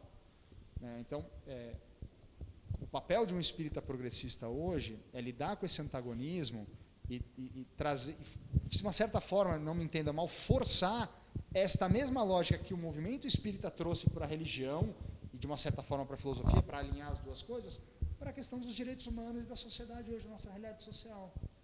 A pergunta todos podem responder, tá bom? Então, queria que se manifestasse quem fez a pergunta, tá? Que estratégias tem utilizado no dia a dia para dialogar com os outros extremos? Quem fez a pergunta? Seu nome, por favor? A Andréia fez a pergunta. E eu queria que vocês, na verdade, eu queria que vocês falassem sobre essa questão de que estratégia vocês usam, mas que ela seja universal para todos, com todas essas diferenças que nós temos hoje, com todos esses extremos, e inclusive afrontas que por vezes encontramos nos nossos meios de relacionamento. Que postura nós devemos ter dentro dessa visão meio, quase, mais ou menos progressistas? Acho que ninguém é inimigo. Isso é um mantra, né? Você não é meu inimigo só porque pensa diferente. Fazer terapia é bom, né? Ajuda a gente também. Todo mundo devia fazer terapia, o mundo todo. Só fazer um parênteses, né? A gente fala, tá com problema, vai lá e toma um passe na casa, né? Não é bem assim. A gente esquece da psique humana. Não, eu gosto, assim, estratégias têm muito a ver com o controle, o nosso autocontrole, né? Então, depois de bater boca com muita gente, online e offline, eu percebo que isso não leva a nada, só leva a uma divisão maior, um desgaste enorme. Então, hoje, eu sei que brigar, discutir propriamente não resolve. Eu prefiro concentrar minha energia em fazer o meu trabalho voluntário, o meu atendimento pro bono, porque aquelas pessoas querem me ouvir. Se você não quer me ouvir, então por que a gente vai conversar? Então não tem conversa, não tem diálogo. O princípio é que as duas partes precisam querer dialogar. Se nós não queremos, eu hoje prefiro colocar, olha, então eu te respeito, você me respeita e vamos fazer o que nos deixa feliz. E fim de papo, eu não preciso ter razão. É engraçado. Primeira vez que eu pisei num centro espírita, para um trabalho voluntário, primeiro evento, não foi a primeira vez, primeiro evento, quando eu retomei esse trabalho, depois que eu me formei, Teve um momento que tinha duas pessoas batendo boca. Não, tem que pôr o saco na horizontal, e o outro cara tem que ser na vertical. E eu estava no meio, eram dois senhores, discutindo mesmo. E aí um olhou para mim e falou assim, você está vendo que eu tenho razão? Fala para ele. Eu falei, você quer ter razão, ser feliz. Porque a gente está fazendo um trabalho para atender 1.500 pessoas e vocês estão batendo boca. E dos dois jeitos vai dar certo. Então, assim, acho que é isso. No final, às vezes, não vale a pena discutir. A gente tem que estar equilibrado, tem que estar num bom dia, tem que se conhecer para entrar nesses embates, porque isso vira pessoal. É muito comum numa discussão, quando um dos lados, ou os dois, perdem a razão no argumento, na objetividade, na racionalidade, você ataca o interlocutor. Isso, né, tá aí o Facebook para contar a história para a gente, e todos os sociólogos, antropólogos, para te dizer que isso é conhecido há centenas de anos dentro da academia. Então a gente tem que tomar cuidado, porque uma discussão por direitos humanos rapidamente pode virar um ataque pessoal. E o quão você está disposto a enfrentar isso naquele dia? Então, às vezes, a gente eu não me manifesto, seja online, seja offline. Eu acho que não é hora de discutir. Eu não estou num bom dia, eu me conheço. Eu não estou num bom dia. Agora, quando eu acho que eu posso contribuir, e quando eu vejo que a pessoa está disposta a dialogar, vale a pena. Então, vale a pena? Então, eu vou ajudar esse irmão. E, claro, dentro de todo aquilo que a gente vê dentro do espiritismo, né, se você não vai contribuir, não contribua para o pior, né? Não seja não põe lá uma pedra a mais na mochila daquela pessoa. Então, você falou em estratégias, né? Perguntas são estratégias, é muito do dia a dia, é muito operacional. É mais ou menos assim. Eu não consigo sempre, claro, né? Eu não estou sempre bem, às vezes a coisa foge do controle, e aí a gente se retira, a gente pede desculpas, mas discutir é uma questão. Sermos exemplo é muito mais poderoso. Muito mais poderoso. Compartilharmos os nossos exemplos de uma forma, claro, eu não estou falando de exibicionismo, mas é trazer o voluntariado, aquele, né, o que a gente aprende, por exemplo, num momento, numa ocasião como essa, tem muito mais poder do que só falar. Então, acho que é pensar nisso, é pensar em construir uma ponte, em não atacar a pessoa. Não existe um inimigo, existe um ser humano, uma pessoa que tem seus problemas, seus medos, suas inquietudes, e entender esse universo, essa perspectiva psicológica, histórica, social daquela outra pessoa, porque eu percebo direitos humanos de uma forma hoje que é diferente de como eu percebia há 10 anos atrás. Eu não tive direitos humanos na faculdade, né? Assim, passou longe. Então, eu não julgo um colega, por exemplo, quando ele fala, o que você vai fazer lá é um absurdo. Eu tenho muitos colegas que falam isso. Ok, né? Mas por que você acha que é um absurdo? E aí a gente começa, né? Por que você acha isso? O que te leva a isso? É um método filosófico, socrático, aristotélico, sempre funciona. Mas pensando em estratégias, né? A gente teria, sei lá, em âmbito individual, né? Como é que eu reajo a isso? Falar que é difícil, não dá, né? Uma pessoa que venha definindo torturador, não tem diálogo possível, né? Por quê? Acho que tem desde uma questão racional, né? De que a tortura para mim é inconcebível, né? O assassinato, estupro de mulheres. Também convivo, né, Melinha Teles, um desses livros que eu trouxe da Melinha Teles, que ela fala, né, dos direitos humanos das mulheres. Uma mulher que foi torturada na ditadura, né, convivo com ela, aprendo dela, ela é minha mestra, né, enfim, por assim dizer, lutadora, né, é um exemplo a seguir. Então, assim, quem diz, né, quem homenageia o torturador dela, né, não merece nada. Então, assim, eu confesso que, individualmente, pessoas que têm uma posição tão, né, sólida em defender isso, eu já nem vou me desgastar. Porque, aí eu não lembro onde eu li, quem era que trouxe isso, mas uma feminista, né, do quanto que o autocuidado ele é revolucionário. Então, a importância do autocuidado.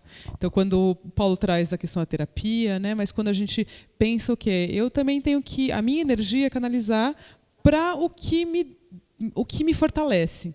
Então, determinadas pessoas não vale a pena mesmo, né? É só gastar energia e se expor à violência, né? Eu particularmente, né, sendo lésbica, circulando na cidade, eu vejo os olhares de ódio, vejo muitas pessoas, majoritariamente homens, né, tentando provocar situações para que eu reaja e daí a gente fique numa situação que eu me exponho, né? Então, eu tento o que eu utilizei foi fone de ouvido.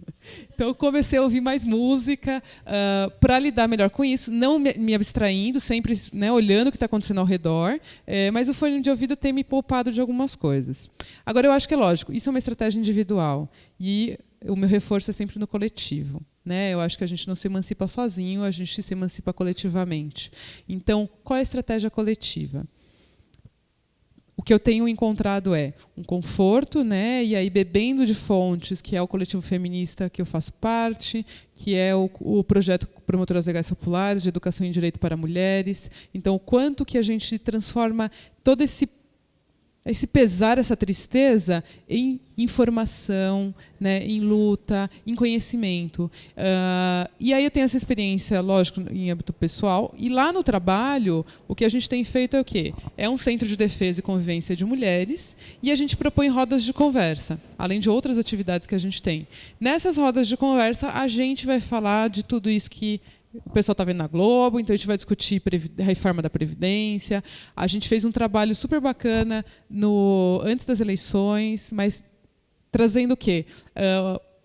Ensinando às mulheres qual era a função daquelas pessoas que a gente ia votar, qual era o papel que elas iam desempenhar, se percebendo nesse processo, como é que eu voto em alguém que não me representa, né? Eu, mulher negra da periferia de Guaianazes, que tenho meus filhos assassinados, como é que eu vou votar em alguém que é a favor, né, do assassinato, da redução da maioridade penal? Então, eu entendo que a estratégia coletiva ela é importante, porque ela também passa por esse autocuidado, a gente coletivamente se cuida, né, se fortalece. Eu tenho me dedicado um pouco mais à leitura, gosto de livros e dessa ponte histórica de conseguir perceber que a gente já passou na história por momentos terríveis, como os que a gente está, né, vivendo, e que houve uma saída. Né, é isso, às vezes a gente nos vislumbra porque a gente está enfiado até aqui, né, mas houve uma saída e talvez aprender também nesses processos. Mas eu acho super importante o não isolamento, né, acho que a gente teve um aumento aí de suicídios, então quando a gente se isola e sofrer essas dores sozinha é como, né, é mais difícil lidar. Então, eu penso que as estratégias coletivas, e esse é um espaço, por exemplo, de fortalecimento, eu diria que essa é uma estratégia, quando vocês coletivamente propõem uma transformação social a partir da reflexão do que a gente está vivendo. Então, né, e aí é isso, de novo falando do Paulo Freire, né, que a gente não vai superar essa opressão sozinha. Né, a gente tem que fazer isso coletivamente, e buscando. Eu estou lembrando da Audre Lorde, que é uma feminista negra, né, já falecida, que ela trazia a questão de que... caramba, eu ia falar dela. Mas ela trazia um pouco desse fortalecimento de que, com as ferramentas do amo, a gente não destrói a casa do amo. Então, a gente vai ter que buscar estratégias que não são as estratégias... Nessa proposta que a gente tem dessa formação da sociedade meritocrática individualista, se a gente abrir mão dessas ferramentas, utilizar essas ferramentas, talvez com elas a gente não vai enfrentar nada. Então a gente vai ter que fazer o quê? Utilizar outras estratégias, e que aí é a perspectiva coletiva. Quando a gente não se vê, eu sofro. Não, nós estamos sofrendo, tem várias questões que nos levam a esse sofrimento, é porque eu sou mulher, porque eu sou travesti, porque eu sou pobre, porque, né, eu sou uma pessoa negra, que está nesse lado de sofrer todas essas violências. Né? Então acho que coletivamente a gente tem mais força. Talvez pensando... Essa é a grande questão, né? Como conviver com essa situação. Eu não teria muito mais a acrescentar ao que foi dito. Eu acho que a primeira convicção que nós temos que ter é que nós, pessoalmente, temos que nos preservar. porque essas relações elas são tóxicas, né? Elas são extremamente desgastantes. Então, eu acho que esse é um desafio que eu estou me impondo, que é o de não adoecer por conta desses sabores, dessas decepções, desse sentimento de derrota, né? Que no fundo é isso. O segundo, digamos, pressuposto é exatamente este, de que nós temos que ter consciência de que não é hora de bravatas. Nós perdemos, né? As forças progressistas, o campo progressista perdeu. Então é momento de recuar, lamber as feridas e aí sim pensar estratégica e coletivamente no que fazer. Quer dizer, não adianta ir de peito aberto para um campo de batalha que hoje está dominado pela irracionalidade, pela violência, pelo desrespeito, né? Então esse é o segundo pressuposto. E o terceiro pressuposto é perguntar-se a si mesmo: eu estou afim? E se não tiver afim, são os livros, é a música, eu vou para a arte, né? Vou para as mostras de artes plásticas, aí todas, né? Fico lá enfiado sozinho, olhando, mergulho nos quadros, né? Tem uma frase excepcional que eu gosto muito: fora da arte você morre de realidade. Eu não quero morrer de realidade, então vou para a arte. Então esses são os 3 primeiros pressupostos. E a partir da decisão de que vale a pena estabelecer um diálogo com alguém, é ver exatamente quais são os limites. Eu acho que a Ruth colocou muito bem. Existem algumas questões que são absolutas para encerrar a conversa, né? A gente está falando de direitos humanos, né? Quais são os 2 únicos direitos humanos que são absolutos, que não comportam nenhum tipo de relatividade? Alguém dirá: a vida, será que é um direito humano absoluto? Claro que não. A legítima defesa é um caso clássico em que é possível matar legitimamente, não é? Não há direito absoluto à vida, dentre outras excludentes de licitude. Quais são os 2 únicos direitos que são absolutos? É o direito de não ser torturado e é o direito de não ser escravizado. Então, quando a gente se depara com alguém que defende a tortura, que defende o torturador, que enaltece um torturador, que quer fazer do torturador um personagem histórico, um herói a ser seguido, não dá diálogo. É a minha opinião pessoal. Pode ser que a Camila tenha disposição, sangue frio, para ter um diálogo com alguém que sustenta um negócio desse. Eu não tenho. Então é uma questão muito pessoal de saber qual é o limite que você identifica no diálogo, né? Para mim, esse é tortura, o jeito que defende escravização, então não é possível, né? A segunda questão, né, nesse estabelecimento do diálogo é o tom. Quer dizer, não dá para aceitar a ofensa pessoal, não dá para aceitar a grosseria, a arrogância, a falta da tolerância. Porque aí vem aquela velha questão, que é o chamado paradoxo de Popper, que era um filósofo da ciência famoso, alemão, Karl Popper, e que ele dizia exatamente isso. O limite da tolerância é a própria tolerância. Com a intolerância do outro, ele agride a minha possibilidade de ser tolerante. Então não é possível ser tolerante com o intolerante. Exato.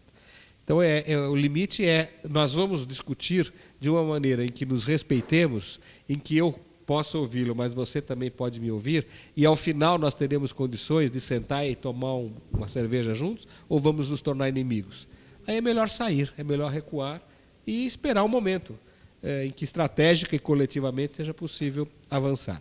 Trazendo isso para o movimento espírita, que é um dos focos da mesa de hoje, eu acho que o clima ficou realmente pesado. O que a gente sente no dia a dia é que existe uma adesão irracional a propostas de violência e de exclusão de direitos que são completamente incompatíveis, na minha maneira de ver, e é a minha maneira de ver, com os mais básicos postulados do espiritismo e do cristianismo, né? Eu costumo dizer que eu não concebo um espírita fazendo arminha, mas é uma questão minha, pessoal. Então, se eu vou dialogar com um espírita que faz arminha, eu preciso estar preparado para entender que a contradição que nos meus olhos ele vive, ele não vive essa contradição. Então, eu preciso ter a capacidade de compreender empaticamente que a maneira dele enxergar o mundo, enxergar a realidade brasileira, é diferente da minha. Por mais que, para mim, isso signifique a impossibilidade de que aquilo conviva no mesmo espírito. Como é que essas 2 ideias tão contraditórias podem viver? Se a relação de afeto e de amizade que eu tiver por essa pessoa não for suficiente para superar esse sentimento de contradição, não há diálogo. E aí, para encerrar, A partir dessa decisão de que com esta pessoa não dá para dialogar, qual é a providência última e definitiva e fundamental? Eu não posso odiá-lo. Eu não posso estabelecer com ele uma relação de ódio para criar compromissos inutilmente e, evidentemente, a gente sabe que toda relação de ódio, o primeiro prejudicado é aquele que odeia. Portanto, eu serei o primeiro prejudicado. Agora, eu estou dizendo isso aqui, já, na verdade, falando tudo isso num espelho, porque eu estou nesse enorme esforço de tentar fazer isso, que não tem sido fácil. Legal. Queria só complementar. Claro. Eu gosto de pensar que isso é um reforço positivo. Então, quando a gente fala em exemplo, vamos nos engajar. Vamos nos organizar, nos engajar, mas de forma positiva, construindo, não destruindo. Construindo coisas positivas, exemplos positivos, histórias positivas, para aí sim, por esses exemplos, por essa positividade, destruir esses paradigmas, essa violência. Mas com violência a gente não vai gerar nada mais do que violência, com ódio nada mais do que ódio. Acho que isso é importante. E quando a gente fala em estar disposto, eu vejo, quando eu entro num debate com alguém que tem que faz arminha, que tem uma posição absolutamente antagônica, que acha que direitos humanos é coisa de bandido, é proteger bandido, eu só me engajo nisso se eu falo, não, para mim vai ser divertido, vai ser interessante, é uma palavra melhor, em termos argumentativos, tentar entender qual é o raciocínio desta pessoa com a história que ele tem, para eu tentar argumentar com ele, dentro desses parâmetros todos, de respeito. Então, eu te conheço, vamos lá, vamos conversar, dá para a gente conversar? Dá. Porque eu gosto de fazer isso. No momento que deixa de ser algo que eu acho educativo para mim, eu aprendo nesse processo. Então, ele me torna, no final, se eu conseguir manter o respeito, manter uma relação de empatia ou de amizade, eu com certeza teria aprendido muito. No meu exercício de tentar argumentar com essa pessoa. Por isso que é bom para mim no final, o saldo para mim é positivo. Se não for assim, eu simplesmente não faço. Eu vou ler um livro, ouvir uma música, dormir, cuidar dos meus filhos, ficar com a minha esposa. Então, Valério, a pergunta queria que você falasse um pouco sobre o formato, a PAC dos presídios. É ciente sobre esse formato? A PAC, conhece? Conheço. Pode depois também explicar rapidamente o que é, só para que todo mundo possa entender? Em 2 minutos. E como que é a possibilidade de ressocialização desses infratores? É uma resposta muito longa, complexa, né? A PAC é um modelo de presídios sem polícia, que teve uma experiência difícil em São Paulo há uns anos atrás, que eu não vou mencionar aqui, mas que eu vivi de perto, porque eu trabalhei profissionalmente em São José dos Campos, onde havia uma unidade forte da PAC, depois desapareceu. Em São Paulo não tem a PAC. A PAC hoje é muito forte em Minas Gerais e no estado do Paraná. É um presídio aberto, em que os próprios presos tomam conta dos seus espaços. Aberto não no sentido de regime aberto, aberto no sentido de que não tem grades, não tem polícia, não tem torres, né, de vigilância, não tem guarda de presídio, não tem GIR, grupo de intervenção rápida, nada disso. Então é um modelo humanizado de cumprir pena. Como eu não conheço hoje, de visão pessoal minha, os modelos de Minas Gerais e do Paraná. Os relatos são muito interessantes, né? A objeção que eu faço, que eu não sei se ainda existe ou não, é um componente religioso muito forte, que eu acho que avança um pouco a laicidade do Estado. Mas eu posso estar sendo leviano, já avanço para dizer que eu não tenho conhecimento da realidade de hoje. Eu conheci a PAC em São Paulo nos anos 80 para 90. Com relação à recuperação de presos, não daria certamente para a gente responder em poucos segundos, mas ela seguramente seria possível desde que nós tivéssemos um modelo em que se privilegiasse o exercício da liberdade. Porque como é que é possível nós imaginarmos que educar alguém para viver em liberdade preso? É uma frase de um criminalista famoso argentino que ele diz: como é que se ensina alguém a jogar futebol dentro de um elevador? Não tem jeito. Então, o sistema de encarceramento, da maneira como ele foi concebido na sociedade capitalista, é um modelo simplesmente de controle social, de retirar pessoas indesejadas do meio social.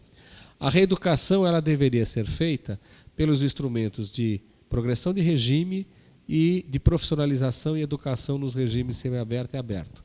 E é exatamente o que nunca se implantou desde 1984, que é o ano da Lei de Execução Penal, a LEP. Então, o que nós temos é simplesmente repressão. Nós temos é castigo. E dentro de um insuportável recorte de raça, ou de etnia, e de classe social. E numa situação de violação de direitos humanos, da hora que entra à hora que sai, com restrições a direitos fundamentais básicos e num clima de altíssima violência.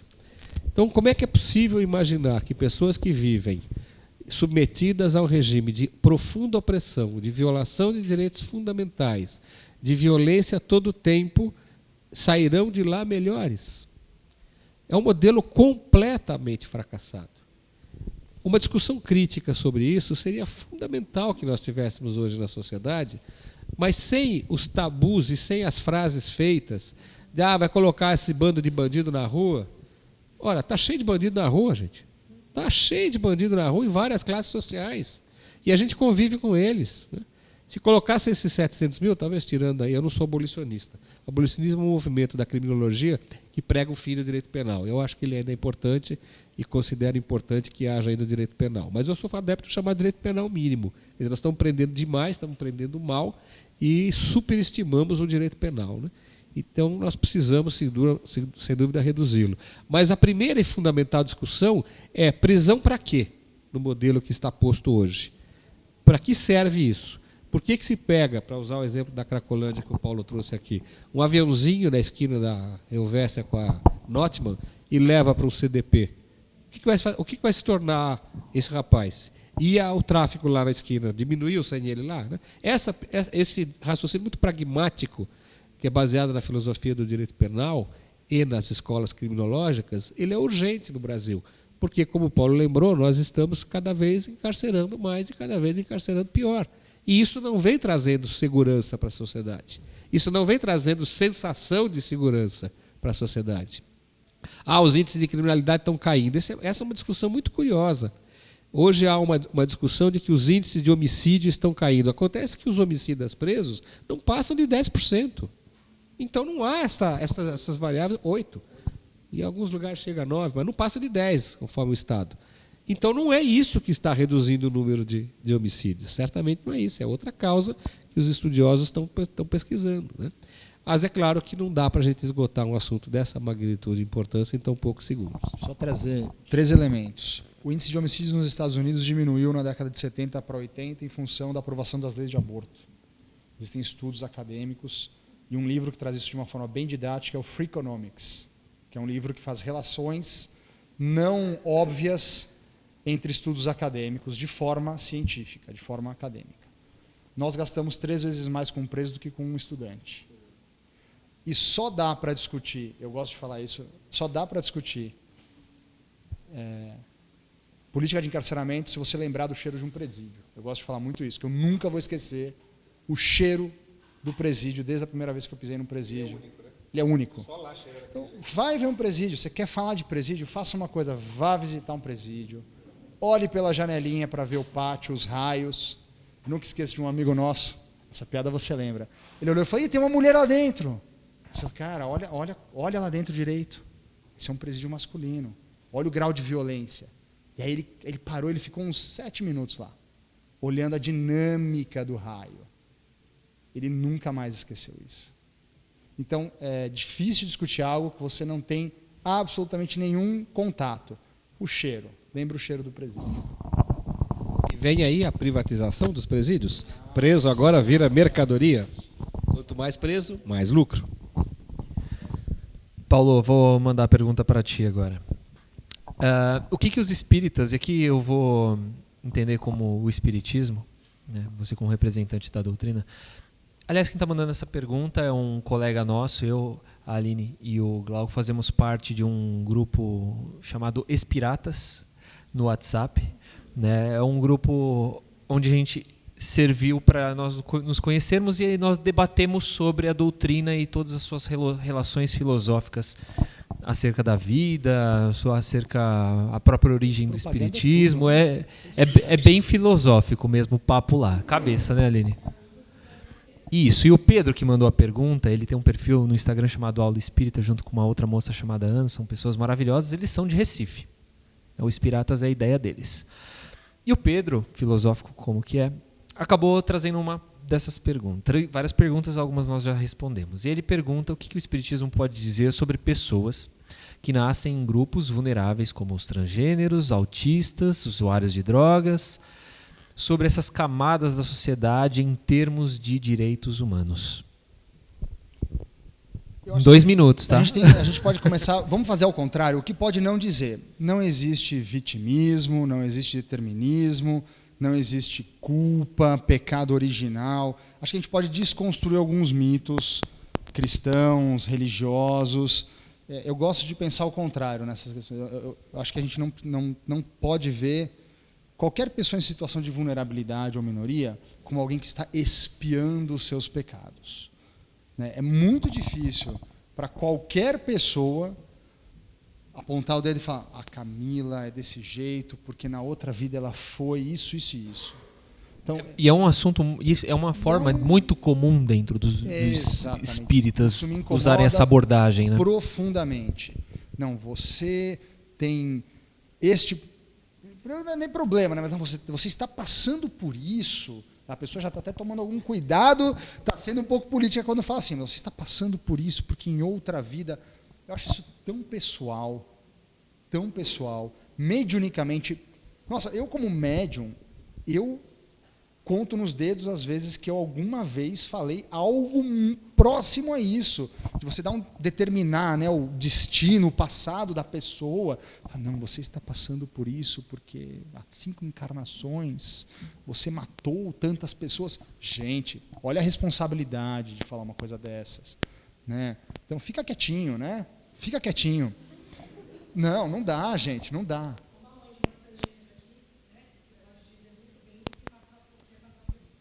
Pois é, assim, eu até me arrepio de pensar nos absurdos que são falados. Então, eu gosto, acho que para ser uma resposta sucinta, é o que não pensar, é o que não concluir. Não conclua que existe uma culpa, um pecado original, uma culpa. Primeiro, eu já falo assim, não existe culpa, existe responsabilidade. Eu acho que o Espiritismo traz isso muito, muito legal para nós. Se responsabilize pelo seu futuro, né, por consertar, por corrigir aquilo que você acha que está errado, que você percebe que te incomoda. Corrija, haja. A culpa paralisa, a responsabilidade nos move, nos torna protagonistas, né? E não tente adivinhar o passado das pessoas, o seu próprio passado. O esquecimento é uma coisa muito importante. Deus não colocou ele lá à toa, né? Então, se você tiver que saber, você vai saber. Você vai ter essa certeza. E é só sua. Né? E que isso não te paralise, que isso não seja um obstáculo, um freio. Que isso te mova para algo melhor, para um movimento melhor, para uma aceitação melhor. É isso. Para não se alongar, mas está ótimo. Bem, a nossa última pergunta eu vou passar para a Ruth. Eu vou dar uma adaptada, tá? Em relação a ela, porque ela tem um viés espírita, mas cabe a questão humana aí. Quais os temas podem ou devem ser abordados na educação infantil? No caso, a pessoa, quem colocou isso? Evangelização infantil. O seu nome? A Joyce colocou evangelização infantil espírita.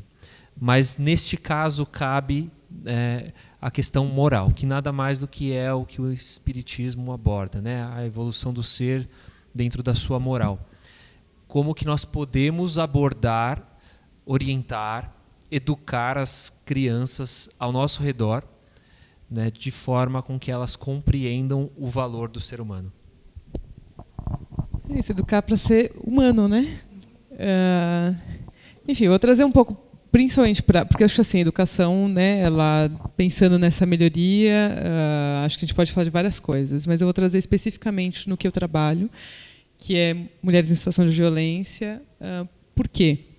Porque a gente está com isso na ordem do dia, né? Quando a gente não pode falar de gênero nas escolas, quando há uma discussão de que a educação sexual tem que ser feita em casa e não, né, na escola, sendo abordado nas aulas. E aí a gente sabe que o lugar mais perigoso para mulheres e crianças é dentro de casa. Como é que você vai restringir, né? Quantas histórias a gente não tem de que numa aula, né, no momento ali, né, as professoras falando sobre educação sexual, sobre a prevenção à violência sexual contra crianças identificaram que estavam sofrendo violência de pais, de pessoas que têm acesso a elas, né, no geral. Então, se eu fosse pensar por esse recorte, então, assim, a fragmentação aí, né, de como eu veria essa educação, eu pensaria em como a gente educa, né, crianças, meninos, para serem seres humanos que respeitem as outras pessoas e que respeitem a si mesmos. Por quê? Porque é isso, né? Quando a gente vê uma ministra falando menino veste azul e menina veste rosa, isso é bobeira, né? O que eu digo que é bobeira, não, isso mata, né? Isso daí a gente vê que quando tem... O Brasil é o país que mais mata travestis e transexuais, né? É o quinto que mais mata mulheres. Então, quando ela traz isso, ela só reforça, né, essas violências. Mas eu digo que é bobeira o quê? Que é isso. Como é que a gente consegue, dentro da nossa esfera, né, nessa proposta de educação de crianças, discutir isso? Né? As cores têm sexo? Né, tem gênero? Como é que a gente faz uma análise crítica dos próprios contos de fadas? Né, que você tem uma Bela e a Fera, isso tinha que ser abolido, né? Porque uma Bela e a Fera, você está reforçando um masculino com ruídos guturais e que a Bela, com, né, todo o amor dela, vai modificar esse homem que parece um troglodita, né? Então, assim, como é que a gente rompe esses padrões? E eu entendo que, né, o acesso às crianças é para começar a trazer essa ruptura, né? Então, não é porque você... O que são coisas de menino e coisas de menina? Né? A gente tem que começar a falar o que são coisas dos seres humanos. Né? Brincar com... Ninar um boneco, se o menino ninar, ele vai ser gay? Não. Ele provavelmente está pensando numa questão da paternidade. Como é que ele faz o exercício da paternidade se ele nunca testou isso? O menino está brincando com o fogãozinho. Poxa, um dia ele vai precisar esquentar um leite, fazer uma comida, fritar um ovo, porque a existência humana ainda a gente se alimenta dessa forma, e não por pílulas. Né? E do outro lado também, essa menina... Ela é poderosa, por que ela não pode, né, jogar uma bola? Temos a Marta aí, né? Infelizmente são poucos os exemplos, mas temos a Marta, né?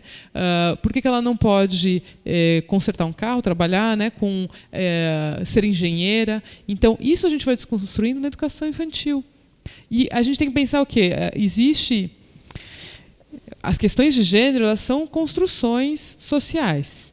Então, se eu construo meninas, a própria Mary Stonecraft ela traz isso, né, numa parte aqui do livro. Se eu construo meninas dizendo que o ideal delas é ter um bom marido e ficarem, né, na questão da futilidade, pensando em aparência, é esse tipo de mulheres que eu vou ter. Né? Se eu construo um menino dizendo que ele tem que bater em todo mundo, porque se ele bater em todo mundo ele é o mais forte, ele é o mais poderoso, é esse, né, tipo de meninos que a gente vai ter, de homens que a gente vai ter.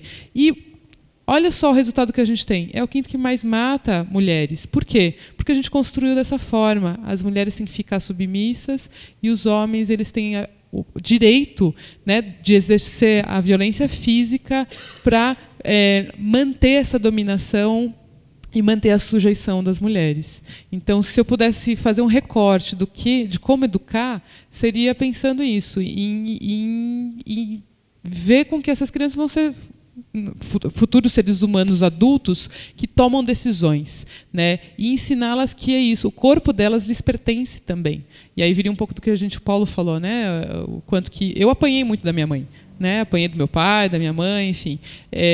Mas de a gente construir com essas crianças o direito ao seu próprio corpo. Né? Quando eu ensino uma criança que ela pode apanhar, que ela pode ser insultada, eu estou falando também, dando aí quase que abertura, primeiro para uma violência sexual, para esse corpinho que não é dela, ela não tem direito, sempre tem um adulto que vai mandar nela, e outra, para ela entender que ela pode reproduzir isso.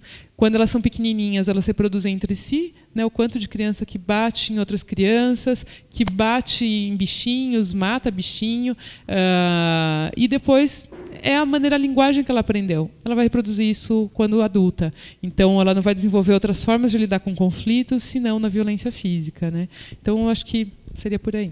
Só um adendo. Como que a gente pode fazer isso quando a criança não é nossa? Mas a criança, se a gente for pensar, né, na legislação, Só para despertar mesmo a discussão. É dever de toda a sociedade, né, não só do pai e da mãe ou dos genitores, né, educarem essa criança. Então, é dever da sociedade, do Estado. Estou pensando, eu sei que não dá 2 minutos, enfim, desculpa. Mas eu estava num CCA, num Centro de Criança e Adolescente, fazendo uma roda de conversa com a equipe. E a equipe me trouxe exatamente isso. Mas, poxa, como é que a gente vai falar aqui se os pais não querem que a gente fale? A gente tem dever de falar, né? Independente, provavelmente nas questões de religião, tem pai que vai falar, você não pode falar de amor ao próximo ou, sei lá, de alguma coisa, porque a minha religião ela fala de outra coisa, né? Eu dei um exemplo aí, mas trazendo, a gente está falando de seres humanos, né? Então, independente disso, a gente primeiro vai ter que construir também. Como é que eu dialogo com esses pais, né, ou mães, mais numa perspectiva do quê? Falar sobre sexualidade, falar, né, de educação sexual, discutir gênero com as crianças, é prevenção à violência, né? Então, é nosso dever. E a gente tem que pensar o quê? As crianças, elas por si só, elas não reproduzem essas violências, né? São os adultos que estão ali a todo momento falando o quê? Ai, né? Por que você está brincando com um bonequinho? Isso é coisa de viado. Aí ela ouviu isso, ou ela foi reprimida, e aí ela vai reproduzir isso com os coleguinhas. Então, é dever, né, da gente romper isso. E se os adultos tiverem alguma questão, aí eu acho que é isso também. De que forma que eu aproveito essa questão educacional para também conversar com esses adultos, para mostrar para esses adultos a necessidade que se tem de desconstruir, né, esses parâmetros e de que uma criança, um menino ninar um boneco, ele não vai virar viado, né, até porque ninguém vira nada, né? Então, assim, só para, né, dizer, para começar do começo, né? Então, eu acho que trabalhar com as crianças também é um exercício pedagógico para trabalhar com os adultos que estão ali junto com elas. Às vezes o tiro sai pela culatra porque o nível de ignorância é tanto que esse adulto retira a criança daquele espaço, né? Mas assim, a gente tem que continuar, né, insistindo e propondo aí alternativas. É aquele convite, né? Assim, como você quer que eu fale sobre sexualidade com seu filho? Não estou perguntando se eu vou falar ou não vou. Como você quer? Qual é a sua sugestão? Porque a gente ajuda uma escola lá na região da Brasilândia, eu não consigo falar com um pai. O cara quer, não, eu quero saber que se você vai falar sobre questão de gênero. Meu amigo, vem na reunião, é aquele meme que tem de Facebook, vem na reunião primeiro, depois a gente começa. Então, acho que convidar os pais, olha, a gente tem um problema, tem uma questão aqui que a gente quer colocar para vocês. A gente não sabe como vocês querem discutir tal assunto. Traz os pais. Exato, é uma excelente opção. Bem, maravilhoso, né, gente? Daria para passar a semana falando sobre isso. Mas temos pouco tempo. Eu queria chamar a Marcela para trazer alguns recadinhos e a gente encerra logo na sequência. Primeiro, agradecer de novo a vocês. Foi maravilhoso. Nós, como coletivo, estamos emocionados com a mesa de hoje. Acho que a gente tinha uma expectativa boa, mas não tanto, né? Foi maravilhoso mesmo, muito rico tudo que a gente trouxe. Acho que só deu mais pano para manga, né? Assim, não encerra nada aqui. Quero agradecer também à casa, porque eu esqueci na hora que eu entrei, essa casa, o Alta de Souza, que tem nos recebido, acolhido as nossas loucuras progressistas, né? Essa casa a gente primeiro iniciou a reunião em outro lugar e a primeira reunião oficial mesmo já começou a ser aqui. E a gente tem promovido várias ações aqui, né? O Alexandre Chazan, ele é o dirigente aqui da casa e tem uma proposta aí de que essa casa seja uma casa com outro formato, completamente diferente, que venha com uma outra linguagem, ainda trabalhando dentro do espiritismo, mas muito mais aberta, ampliado. Agradecer a todos vocês que vieram, que compareceram, que questionaram, intrigaram-se. Avisar que dia 15 de junho, agora, daqui a 2 semanas, nós temos a nossa próxima reunião do coletivo. Se alguém se interessou, gostou da proposta, quiser comparecer, a gente vai mandar um lembrete para vocês ali pela lista de transmissão ali, tá? O que vocês preencheram ali na lista vai ser uma lista de transmissão no WhatsApp, uma no e-mail, para vocês receberem os eventos que a gente vai fazer. Enfim, e aí estão todos convidados a comparecer junto com a gente no dia 15, às 14, né? Às 14 horas, aqui no Alta de Souza mesmo. Quem é novo, a gente pede para chegar antes, chegar por volta da 1h30, para a gente poder fazer um acolhimento, conversar um pouco, ver se vocês têm dúvidas sobre o coletivo. A gente tem alguns grupos de trabalho e um deles é o que recepciona pessoas novas que estão entrando no projeto. Lembrando que entrar no coletivo não significa começar a frequentar só a Casa Alta de Souza, porque, na verdade, cada um aqui está em um lugar. Né? A gente tem pessoas do Vale do Paraíba, a gente tem pessoas de São Paulo inteiro, do ABC, e todos nós nos reunimos em prol de uma ação para depois poder, como o Chico falava, ser um poste de luz nos espaços em que a gente está habitando aí, certo? Esqueci alguma coisa? Não? E vamos tirar uma foto todo mundo junto. Obrigada, gente.